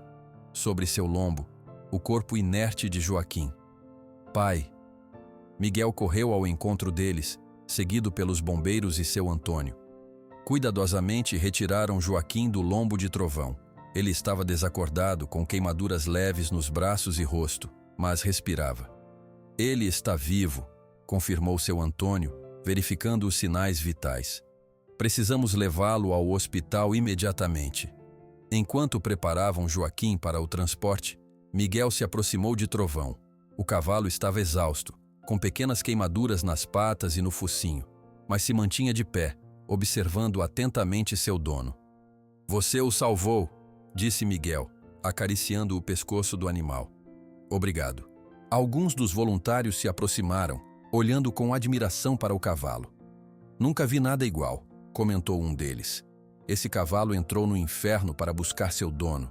E tem mais, disse outro homem, um trabalhador rural de uma fazenda próxima. Juro que vi uma onça guiando eles para fora da mata. Uma onça pintada grande com uma marca na cara. Você deve ter imaginado coisas com toda essa fumaça, respondeu alguém. Não, eu também vi, confirmou Pedro. Estava bem ali, observando. Quando eles saíram da mata, tinha mesmo uma onça. Ela parou na borda, olhou para nós e depois voltou para dentro da floresta. Miguel olhou para a mata em chamas, lembrando-se de Pintada e seu encontro dias atrás. Seria possível? Teria a onça realmente ajudado a salvar seu pai? Enquanto a ambulância levava Joaquim para o hospital, Miguel fez uma promessa silenciosa. Descobriria quem provocou aquele incêndio e faria justiça, não apenas por seu pai, mas por todos os animais da Mata do Cedro, incluindo uma certa onça pintada com uma marca em forma de meia-lua no rosto. O Hospital Municipal de Ibitinga era pequeno, com apenas 15 leitos e um único médico de plantão durante a noite. Quando a ambulância chegou com Joaquim, por volta das 5 horas da manhã, a equipe fez o melhor que podia com os recursos limitados que tinha. Seu pai sofreu intoxicação por fumaça, explicou o Dr. Paulo para Miguel na sala de espera. Também tem algumas queimaduras de 1º e 2º grau nos braços e rosto, mas nada que ameace sua vida. Ele vai se recuperar completamente? Perguntou Miguel, as roupas ainda sujas de fuligem e os olhos vermelhos de cansaço e fumaça. Acredito que sim. Seu pai tem uma constituição forte para a idade, mas vou ser sincero. Se ele tivesse ficado mais tempo naquela mata, não estaríamos tendo esta conversa. Miguel assentiu, sentindo o peso das palavras do médico. Quando posso vê-lo? Ele está sedado agora. Volte mais tarde, por volta do meio-dia. Vai para casa descansar um pouco. Você também inalou muita fumaça.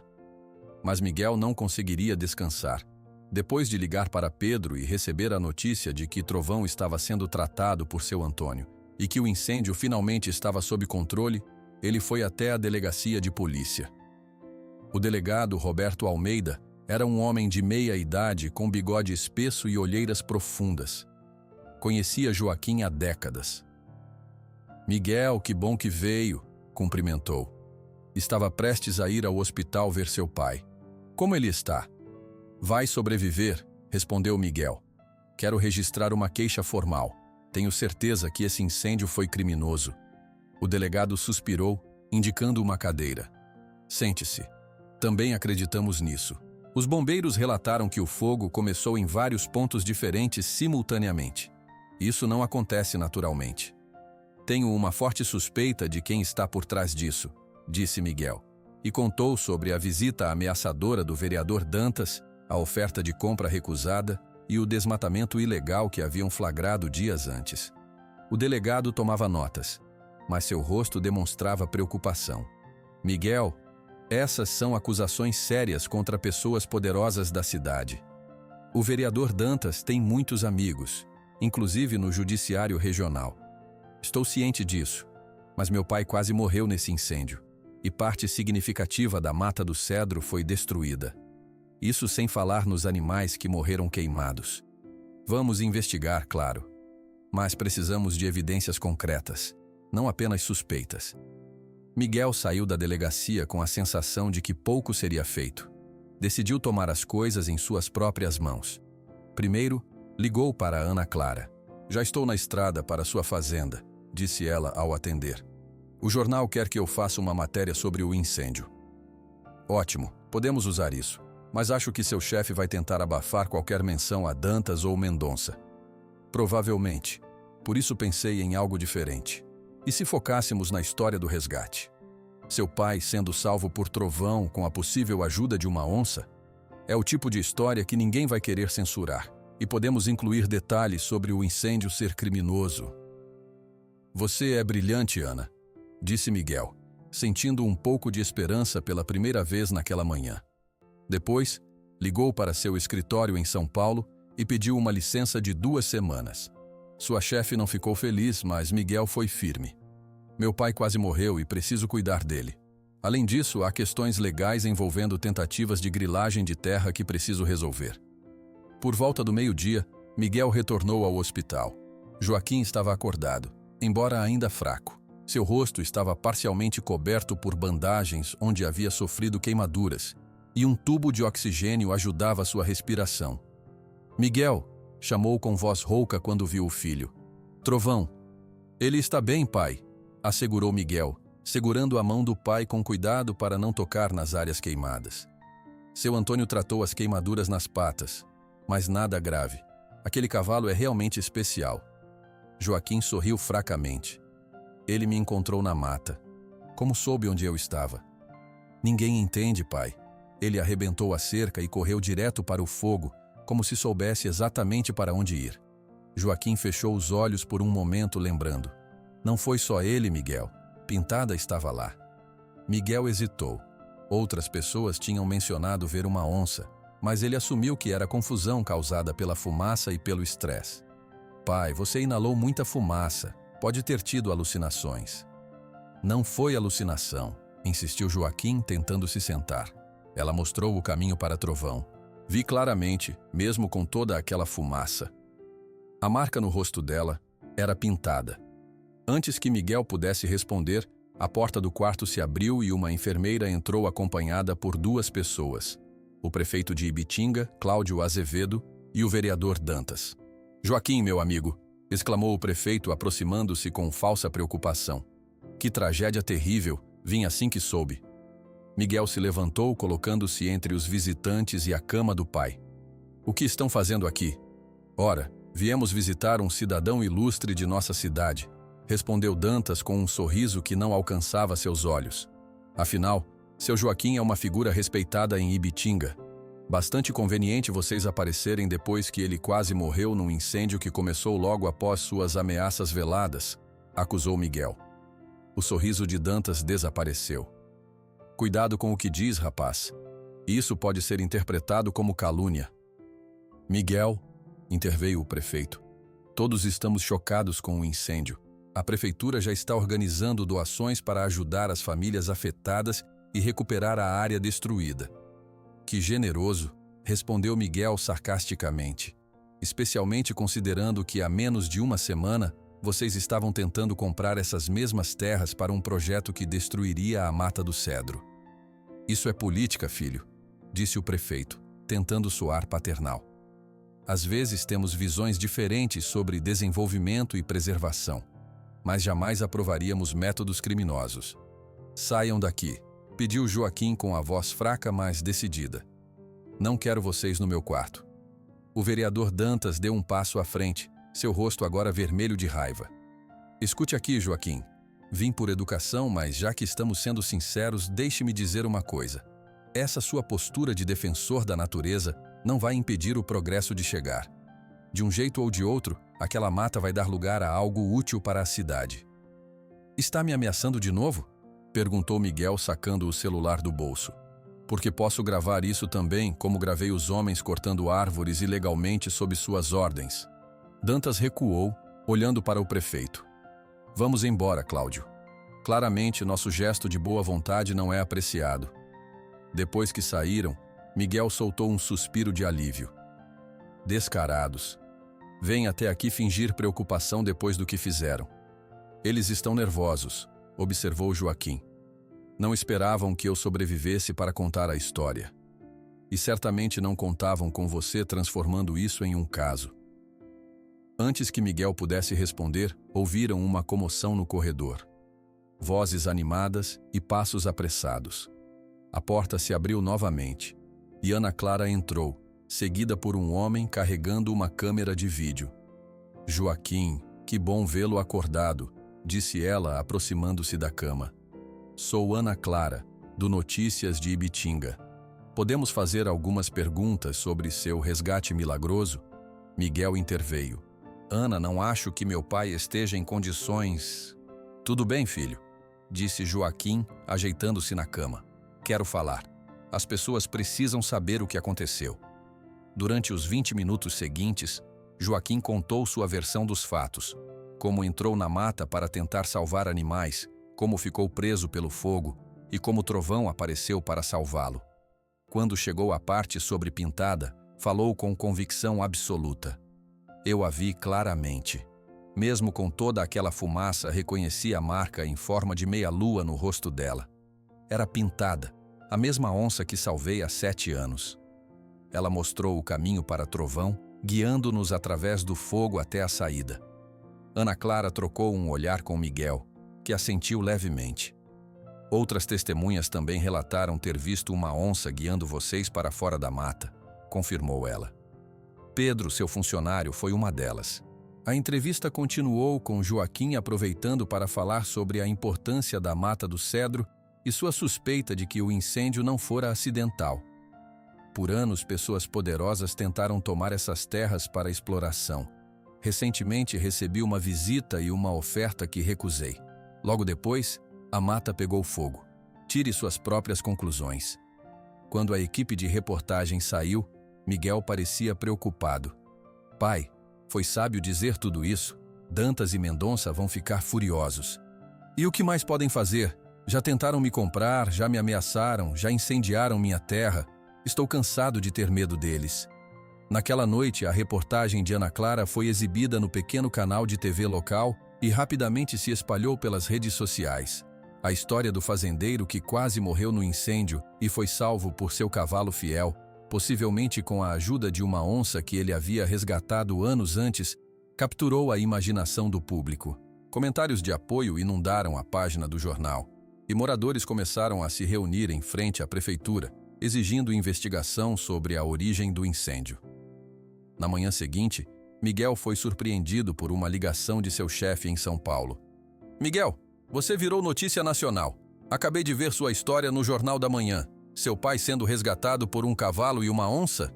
Inacreditável. É verdade, chefe. E há mais por trás disso. Estou investigando evidências de que o incêndio foi provocado por interesses poderosos que querem tomar as terras da região. Bem, você tem todo o apoio do escritório. De fato, acho que podemos transformar isso em um caso de impacto. Grilagem de terras, crimes ambientais, corrupção política. É exatamente o tipo de causa que gostaríamos de abraçar. Miguel desligou o telefone com uma sensação renovada de esperança. A visibilidade nacional estava mudando o jogo. Agora, seria muito mais difícil para Dantas e Mendonça abafarem o caso. No hospital, a condição de Joaquim melhorava rapidamente. Os médicos estavam surpresos com sua recuperação. Para um homem de 58 anos que inalou tanta fumaça, o senhor está se recuperando extraordinariamente bem, comentou o Dr. Paulo durante a visita da tarde. Se continuar assim, podemos dar alta em 3 ou 4 dias. Quero ver meu cavalo, disse Joaquim. Preciso agradecer ao Trovão pessoalmente. Tudo a seu tempo, pai, respondeu Miguel, que estava ao lado da cama. Primeiro vamos colocar o senhor de pé novamente. Quando o médico saiu, Miguel mostrou seu celular para o pai. Olha só, a história chegou aos jornais nacionais e recebemos mensagens de apoio de todo o país. Tem até uma vaquinha online para ajudar na recuperação da mata. Joaquim sorriu, emocionado. As pessoas se importam, Miguel. Só precisam conhecer a verdade. Sim, pai. E tem mais. Consegui uma testemunha. Um dos homens que estava cortando árvores ilegalmente naquela noite antes do incêndio. Ele está disposto a confessar que foi contratado por Dantas e que ouviu ordens diretas para dar um susto em nós. Os olhos de Joaquim brilharam com determinação. Vamos conseguir justiça, filho. Não apenas para nós, mas para a Pintada, para todos os animais que perderam seus lares e para a mata do cedro. Miguel assentiu, apertando levemente a mão do pai. Pela janela do hospital, podia ver a fumaça que ainda subia da floresta parcialmente destruída. Mas também via o céu azul por trás dela, um lembrete de que nem tudo estava perdido. E se dependesse dele, Joaquim e seus amigos improváveis, um cavalo branco e uma onça pintada, teriam sua história de coragem reconhecida e sua terra protegida para sempre. 3 dias depois, Joaquim recebeu alta do hospital. Miguel o levou para casa na fazenda Boa Esperança, onde Dona Zulmira havia preparado tudo para recebê-lo. A casa estava limpa, o quarto arrumado com lençóis frescos, e uma panela de caldo de galinha fervia no fogão. Devagar, pai, recomendou Miguel, ajudando Joaquim a subir os degraus da varanda. A primeira coisa que Joaquim fez ao chegar foi pedir para ver Trovão. Miguel tentou convencê-lo a descansar primeiro, mas era inútil. O velho fazendeiro não descansaria enquanto não visse seu salvador. Pedro trouxe o cavalo até perto da casa. Trovão, já recuperado das pequenas queimaduras, relinchou alto ao ver Joaquim. O fazendeiro, ainda fraco, aproximou-se lentamente do animal. Obrigado, meu amigo, disse Joaquim, acariciando o focinho do cavalo. Você entrou no fogo por mim. O momento foi registrado por Ana Clara, que havia vindo para uma entrevista de acompanhamento. A foto de Joaquim, com bandagens no rosto, abraçando o enorme cavalo branco, circulou nos jornais do país inteiro no dia seguinte. Após esse momento emocionante, Joaquim finalmente concordou em descansar. Enquanto ele dormia, Miguel reuniu-se com Ana Clara na varanda para discutir os próximos passos da investigação. Consegui mais informações, disse Ana, mostrando seu caderno de anotações. Um dos trabalhadores que estava cortando árvores naquela noite aceitou falar comigo. Chama-se Tião. Mora num bairro afastado da cidade. Está com medo, mas quer fazer a coisa certa. Ótimo, respondeu Miguel. Ele aceitaria dar um depoimento formal? Acho que sim, mas precisa de garantias. Tem medo de represálias do Dantas. Miguel pensou por um momento. Posso conseguir proteção para ele através do Ministério Público. Meu escritório tem contatos. Naquela mesma tarde, Miguel e Ana Clara foram até a casa simples onde morava Tião. Era uma construção pequena de tijolos à vista, no bairro mais pobre de Ibitinga. O homem os recebeu com desconfiança, olhando várias vezes para a rua antes de deixá-los entrar. Sei que estou me arriscando, disse Tião, sentando-se numa cadeira de plástico na pequena sala. Mas não consigo mais dormir depois do que aconteceu. Nunca imaginei que iam botar fogo na mata. Conte-nos exatamente o que aconteceu, pediu Miguel, gravando a conversa com autorização de Tião. Fui contratado pelo Zeca, capataz do vereador Dantas, para fazer um serviço de limpeza de terreno, foi o que ele chamou. Pagamento em dinheiro sem registro. Quando chegamos lá, vi que era desmatamento na mata, mas precisava do dinheiro para o remédio da minha mãe. Tião explicou que, após serem interrompidos por Joaquim e Miguel, receberam novas ordens. O Zeca falou com alguém no telefone e depois disse pra gente: o patrão quer dar um susto naquele velho teimoso. Vamos fazer uma fogueira que ele nunca vai esquecer. Distribuiu galões de gasolina e mandou a gente espalhar em vários pontos da mata. Quem era o patrão? Perguntou Ana Clara.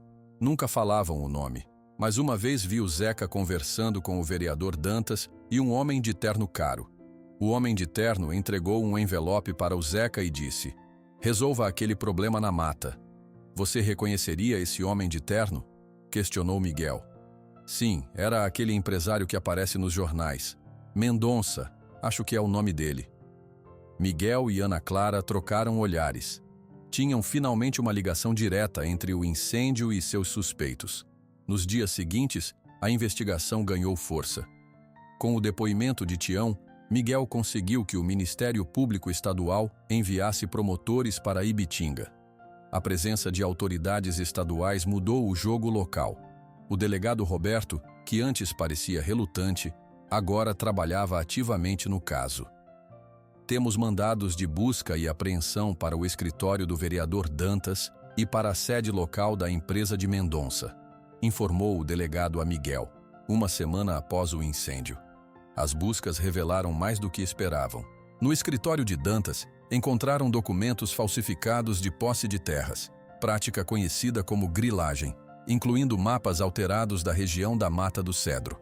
Também acharam recibos de pagamentos a funcionários para serviços especiais nas datas exatas do desmatamento e do incêndio.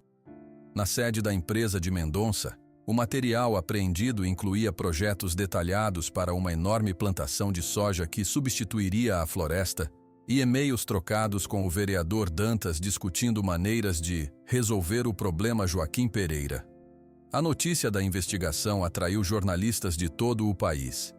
A história combinava elementos irresistíveis: o heroísmo de um cavalo, o mistério de uma onça agradecida, a corrupção política, a destruição ambiental e a luta de um homem simples contra poderosos. Em frente à prefeitura de Ibitinga, protestos diários exigiam a renúncia do prefeito Cláudio Azevedo, que, embora não estivesse diretamente implicado, era visto como cúmplice por sua proximidade com Dantas. 2 semanas após o incêndio, o vereador Eduardo Dantas foi preso em sua casa. No dia seguinte, Carlos Mendonça se entregou às autoridades em São Paulo, acompanhado de seus advogados. Outros 4 envolvidos, incluindo o capataz Zeca, também foram detidos. Na fazenda Boa Esperança, Joaquim acompanhava tudo pelo pequeno televisor da sala. Sua recuperação progredia bem, embora algumas cicatrizes no rosto e nos braços permanecessem como lembrança daquela noite terrível. Nunca pensei que veria o dia em que Dantas seria preso, comentou ele para Miguel, que agora passava mais tempo na fazenda do que em São Paulo. É só o começo, pai. Eles vão responder por vários crimes: corrupção, falsificação de documentos, grilagem de terras, danos ambientais, tentativa de homicídio. Joaquim balançou a cabeça pensativo. Sabe, filho, não sinto alegria vendo esses homens presos. Sinto alívio por sabermos a verdade, mas fico triste pensando em quantas outras matas estão sendo destruídas, Brasil afora, sem que ninguém saiba. Essa reflexão ficou na cabeça de Miguel. Naquela noite, não conseguiu dormir. Sentou-se na varanda da fazenda, observando a lua iluminar o que restava da mata do cedro. Partes da floresta estavam completamente queimadas, mas outras áreas permaneciam intactas. A natureza resistente já mostrava sinais de recuperação, com brotos verdes surgindo entre cinzas. Na manhã seguinte, Miguel ligou para seu chefe em São Paulo. Tomei uma decisão importante, disse ele. Não vou voltar para o escritório. Houve um silêncio do outro lado da linha. Entendo que esteja abalado com tudo isso, Miguel, mas não tome decisões precipitadas. Você tem um futuro brilhante aqui. Não é uma decisão precipitada. Percebi que posso fazer muito mais aqui em Ibitinga. Vou abrir meu próprio escritório, focado em causas ambientais. Seu chefe tentou dissuadi-lo, oferecendo até uma promoção antecipada, mas Miguel estava decidido. Depois de desligar, foi contar a notícia ao pai.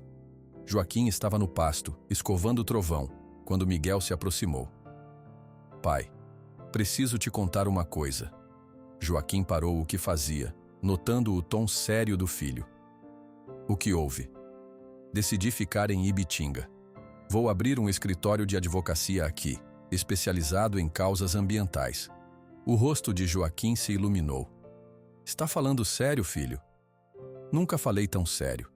O que aconteceu aqui, com a mata, com o senhor, com o trovão e pintada, mudou minha perspectiva. Descobri que posso usar meu conhecimento jurídico para proteger o que realmente importa. Joaquim abraçou o filho, emocionado. Sua mãe estaria orgulhosa, Miguel. Muito orgulhosa. Nas semanas seguintes, a Fazenda Boa Esperança se transformou em ponto de encontro para discussões sobre o futuro da região.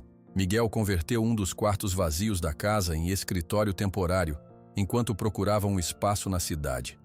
Ana Clara tornou-se presença constante, não apenas pela cobertura jornalística, mas também porque ela e Miguel estavam cada vez mais próximos. Tenho uma ideia, disse ela durante um jantar na fazenda, onde também estavam presentes seu Antônio, Dona Zulmira e outros apoiadores da causa. E se transformássemos o que restou da Mata do Cedro em uma reserva ambiental oficial? Assim, ficaria protegida por lei, independentemente de quem esteja no poder.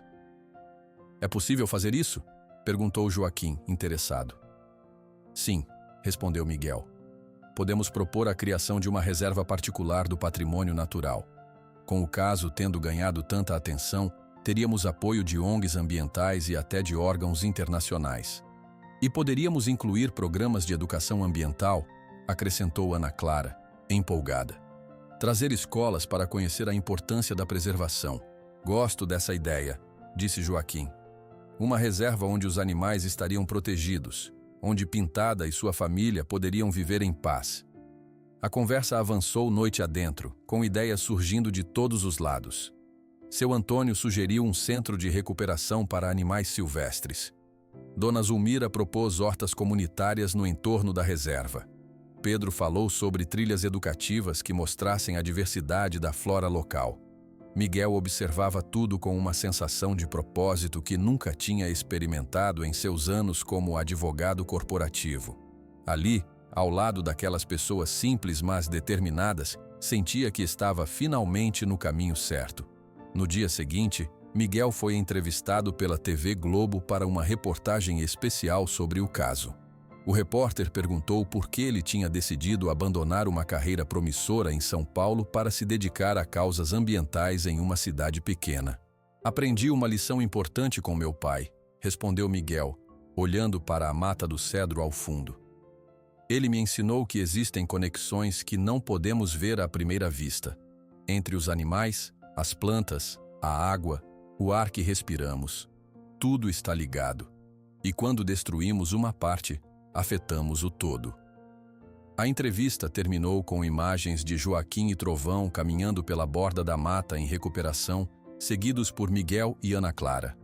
O repórter narrou: de uma tragédia nasceu um movimento de esperança. E graças à coragem de um homem, seu cavalo fiel e talvez uma onça agradecida, a mata do cedro agora tem chance de renascer das cinzas. Naquela noite, sentados na varanda como nos velhos tempos, Joaquim disse ao filho: sabe, Miguel, por anos me preocupei com o futuro desta terra depois que eu partisse. Agora posso ficar tranquilo. Miguel sorriu, colocando a mão no ombro do pai. A Fazenda Boa Esperança e a Mata do Cedro estão em boas mãos, pai. E não apenas nas minhas, mas nas mãos de toda essa comunidade que se formou em torno da causa. Ao longe, na borda da floresta parcialmente queimada, uma silhueta se moveu nas sombras. Podia ser apenas o vento balançando os galhos, ou talvez, como Joaquim gostava de acreditar, era pintada observando, garantindo que seu território e sua família continuariam protegidos por gerações. 5 anos se passaram desde aquela noite em que Joaquim e Miguel observaram a silhueta misteriosa na borda da mata. A Fazenda Boa Esperança estava irreconhecível para quem conheceu o lugar antes. O que antes era uma simples propriedade rural, agora abrigava o Centro de Recuperação de Animais Silvestres da Mata do Cedro, o primeiro do tipo na região. Era uma manhã ensolarada de domingo. Joaquim, agora com 63 anos, estava sentado em sua cadeira de balanço na varanda, observando o movimento de visitantes. Um grupo de crianças de uma escola municipal passava pela entrada principal, onde uma placa de madeira entalhada anunciava: Reserva Ambiental Mata do Cedro, protegendo a vida selvagem desde 2023. Vovô, olha quantas crianças! Uma menina de 4 anos, de cabelos cacheados e olhos vivos, correu até Joaquim. Era Marta, filha de Miguel e Ana Clara, batizada em homenagem à avó que nunca conheceu. Estou vendo, pequena, sorriu Joaquim, colocando a neta no colo. Elas vieram aprender sobre os bichos da mata. Miguel se aproximou vestindo uma camisa com o logotipo da reserva, a silhueta de uma onça sob árvores altas. Pai, o senhor deveria estar descansando, disse ele preocupado. Dr. Paulo recomendou que não ficasse muito tempo no sol. Bobagem, respondeu Joaquim, embora sua voz não tivesse mais a força de antes. Um homem velho como eu precisa de sol para os ossos. Ana Clara apareceu logo em seguida, carregando uma bandeja com limonada fresca. Em 5 anos, muita coisa tinha mudado em sua vida. De jornalista do pequeno jornal local, ela agora coordenava o programa educacional da reserva, além de manter um blog sobre preservação ambiental que tinha seguidores em todo o país. Seu Antônio acabou de chegar, informou ela. Trouxe um filhote de tucano que encontraram com a asa quebrada. Vou ajudá-lo, disse Miguel beijando a esposa antes de sair. Joaquim observou o filho se afastando. Miguel tinha mudado tanto. O terno e a gravata foram substituídos por roupas mais simples e práticas. O escritório de advocacia que abriu na cidade continuava ativo, mas agora ele dividia seu tempo entre as causas legais e a administração da fazenda e da reserva. O processo contra Dantas e Mendonça havia terminado 2 anos antes, com ambos condenados por crimes ambientais, grilagem de terras e tentativa de homicídio. A história de Joaquim, Trovão e Pintada se tornou um símbolo nacional de resistência contra a destruição ambiental. A pressão pública foi tão grande que o governo estadual acelerou o processo de criação da reserva, incluindo não apenas a Mata do Cedro, mas também áreas adjacentes doadas por outros fazendeiros que se juntaram à causa. Vovô, conta de novo a história da onça? Pediu Marta, puxando a manga da camisa de Joaquim. O velho fazendeiro sorriu. Tinha contado essa história centenas de vezes nos últimos anos, para visitantes, jornalistas, estudantes, mas nunca cansava de contá-la para a neta. Era uma noite de tempestade, começou ele, ajeitando a menina no colo. Eu estava muito triste porque sua avó Marta tinha ido para o céu. Caminhei até a mata e encontrei uma onça presa numa armadilha. Era a Pintada, com aquela marca de meia-lua no rosto. E você não teve medo? Perguntou Marta, com os olhos arregalados, embora já conhecesse a resposta. Um pouquinho, admitiu Joaquim. Mas quando nossos olhos se encontraram, percebi que ela precisava de ajuda, não queria me machucar. Enquanto Joaquim contava a história, Trovão apareceu no pasto à frente da casa. O majestoso cavalo branco agora também estava velho. Sua crina, ainda impressionantemente longa, tinha fios prateados misturados ao branco, e seu passo não era mais tão enérgico. Mesmo assim, mantinha a postura elegante e o olhar atento que sempre o caracterizaram. Olha, Trovão veio nos visitar, apontou Joaquim. Como se tivesse ouvido seu nome, o cavalo se aproximou da varanda, parando a poucos metros e observando Joaquim e Marta com seus olhos azuis inteligentes. Posso dar cenoura para ele? Perguntou Marta, já escorregando do colo do avô. Claro, pegue lá na cozinha. Enquanto a menina corria para dentro, Joaquim se levantou com alguma dificuldade. Suas costas doíam mais a cada dia, e o médico havia detectado um problema no coração que requeria cuidados constantes. Como vai, velho amigo? Perguntou baixinho ao cavalo, acariciando seu focinho. Nós dois já estamos cansados, não é? Trovão relinchou suavemente como se respondesse. Ainda existia aquela conexão especial entre eles, uma comunicação silenciosa que ninguém mais compreendia completamente. Marta voltou correndo com cenouras, e Joaquim ensinou a neta a oferecê-las com a mão aberta. Trovão aceitou o presente delicadamente, para a alegria da menina. O resto do dia passou tranquilamente. À tarde, depois que os visitantes partiram, Joaquim decidiu dar seu passeio diário até a borda da mata. Nos últimos anos, essa caminhada tinha se tornado um ritual sagrado para ele. Vou com o senhor, ofereceu-se Miguel ao ver o pai pegar seu chapéu. Não precisa, filho. Trovão me acompanha. Como se entendesse a conversa, o cavalo apareceu ao lado de Joaquim. Já não era mais montado, devido à idade avançada de ambos, mas ainda acompanhava o dono em suas caminhadas. Pai, o senhor não tem andado bem, insistiu Miguel. Não deveria ir sozinho. Joaquim sorriu, colocando a mão no ombro do filho. Confia em mim, Miguel. Preciso desse momento. Algo no tom do pai fez Miguel hesitar. Por fim, assentiu. Não demore muito, o jantar será às 6. Joaquim acenou em concordância e começou sua caminhada lenta em direção à mata, com Trovão ao seu lado. O sol da tarde banhava o pasto recuperado com uma luz dourada. A reserva estava florescendo. Novas árvores cresciam onde antes havia cinzas, e animais que tinham fugido do incêndio estavam retornando gradualmente. Ao chegar à borda da floresta, Joaquim sentou-se sob uma árvore antiga que sobrevivera ao fogo. Era seu lugar favorito, de onde podia observar tanto a mata quanto a fazenda. Sabe, Trovão, disse ele, enquanto o cavalo pastava tranquilamente ao lado. Fizemos um bom trabalho, não foi? A mata está voltando, os animais estão seguros, e Miguel vai continuar cuidando de tudo quando eu não estiver mais aqui. Trovão ergueu a cabeça, suas orelhas se movendo na direção de Joaquim como se prestasse atenção a cada palavra. Estou cansado, velho amigo, continuou Joaquim recostando-se no tronco da árvore. Acho que é hora de descansar um pouco. O sol começava a descer no horizonte quando Joaquim fechou os olhos. Sentia uma paz que não experimentava há muito tempo. Era como se todo o círculo de sua vida estivesse completo. A dor da perda de Marta, o salvamento de Pintada, o retorno da onça anos depois, o incêndio, a recuperação da mata, o retorno de Miguel às suas raízes. Não soube dizer quanto tempo passou assim, entre o sono e a vigília.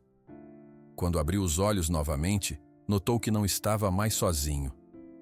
A poucos metros dele, Sentada nas patas traseiras com a dignidade de uma rainha, estava uma onça pintada adulta. Seu pelo dourado com manchas negras brilhava no sol poente, e a marca em forma de meia-lua no lado direito do rosto era inconfundível. Pintada, sussurrou Joaquim sem medo. Você veio me visitar. A onça permaneceu imóvel, apenas observando-o com seus olhos dourados. Trovão, surpreendentemente, não demonstrou alarme. Em vez disso, o cavalo se aproximou mais de Joaquim, como um guardião silencioso. Para espanto de Joaquim, Pintada se aproximou lentamente. Parou a apenas 2 metros dele, e então, num gesto que parecia impossível para um predador selvagem, deitou-se na grama. Você também sente, não é? Murmurou Joaquim. Que estamos completando algo que começou há muito tempo. O cansaço que sentia era diferente de tudo que já experimentara. Não era doloroso, apenas um peso gentil que o puxava para um sono profundo. Joaquim não resistiu. Com um suspiro suave, fechou os olhos, sentindo o calor do sol poente no rosto. Em algum momento, sentiu Trovão deitar-se ao seu lado, algo que o cavalo jamais fizera antes. E ainda mais surpreendente, percebeu a presença quente de Pintada também se acomodando próxima a ele. Cercado por seus 2 amigos mais improváveis, Joaquim Pereira sorriu e se entregou ao descanso eterno. Foi Miguel quem encontrou o pai horas depois, preocupado com sua demora.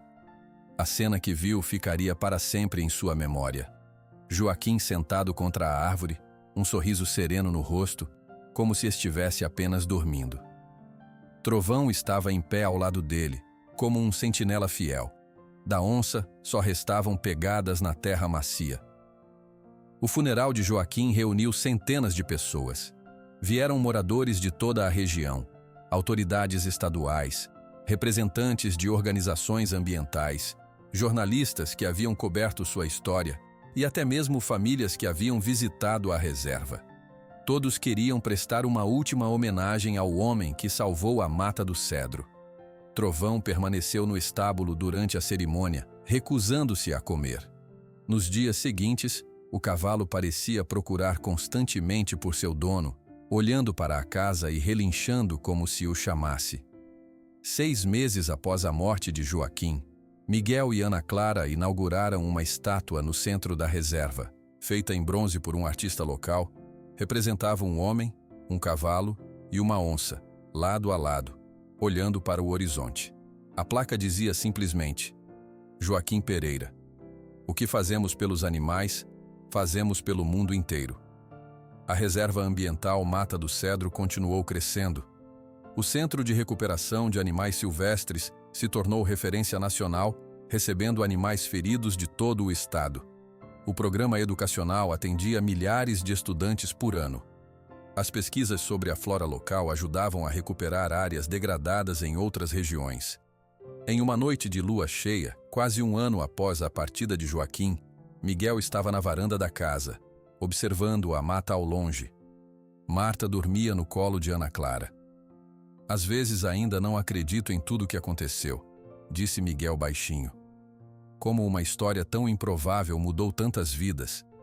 Seu pai sabia que existem coisas que não podemos explicar facilmente, respondeu Ana Clara. Ele aceitava os mistérios da vida. Naquele momento, um relincho forte e claro cortou o silêncio da noite. Miguel se levantou, tentando enxergar no escuro. É o trovão? Perguntou Ana Clara. Impossível. Ele está no estábulo. Os 2 caminharam até a beira da varanda e olharam na direção do pasto. Sob a luz prateada da lua, uma figura branca corria livremente pelo campo. Um imenso cavalo com crina voando ao vento. E ao seu lado, correndo na mesma velocidade, uma sombra escura e ágil se movia com graça felina.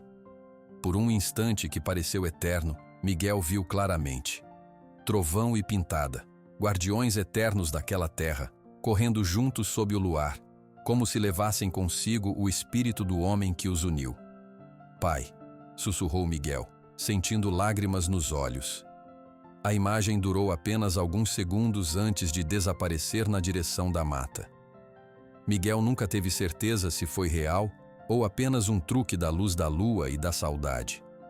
O que sabia com certeza era que seu pai havia deixado um legado que sobreviveria por gerações. A conexão entre um homem, um cavalo e uma onça tinha mudado para sempre o destino da Mata do Cedro e de todos que viviam em seu abraço protetor. Até hoje, os moradores mais antigos de Ibitinga garantem que em certas noites de lua cheia é possível ver um imenso cavalo branco correndo pelos pastos, acompanhado pela sombra ágil de uma onça pintada. Guardiões eternos daquelas terras que seu Joaquim tanto amou.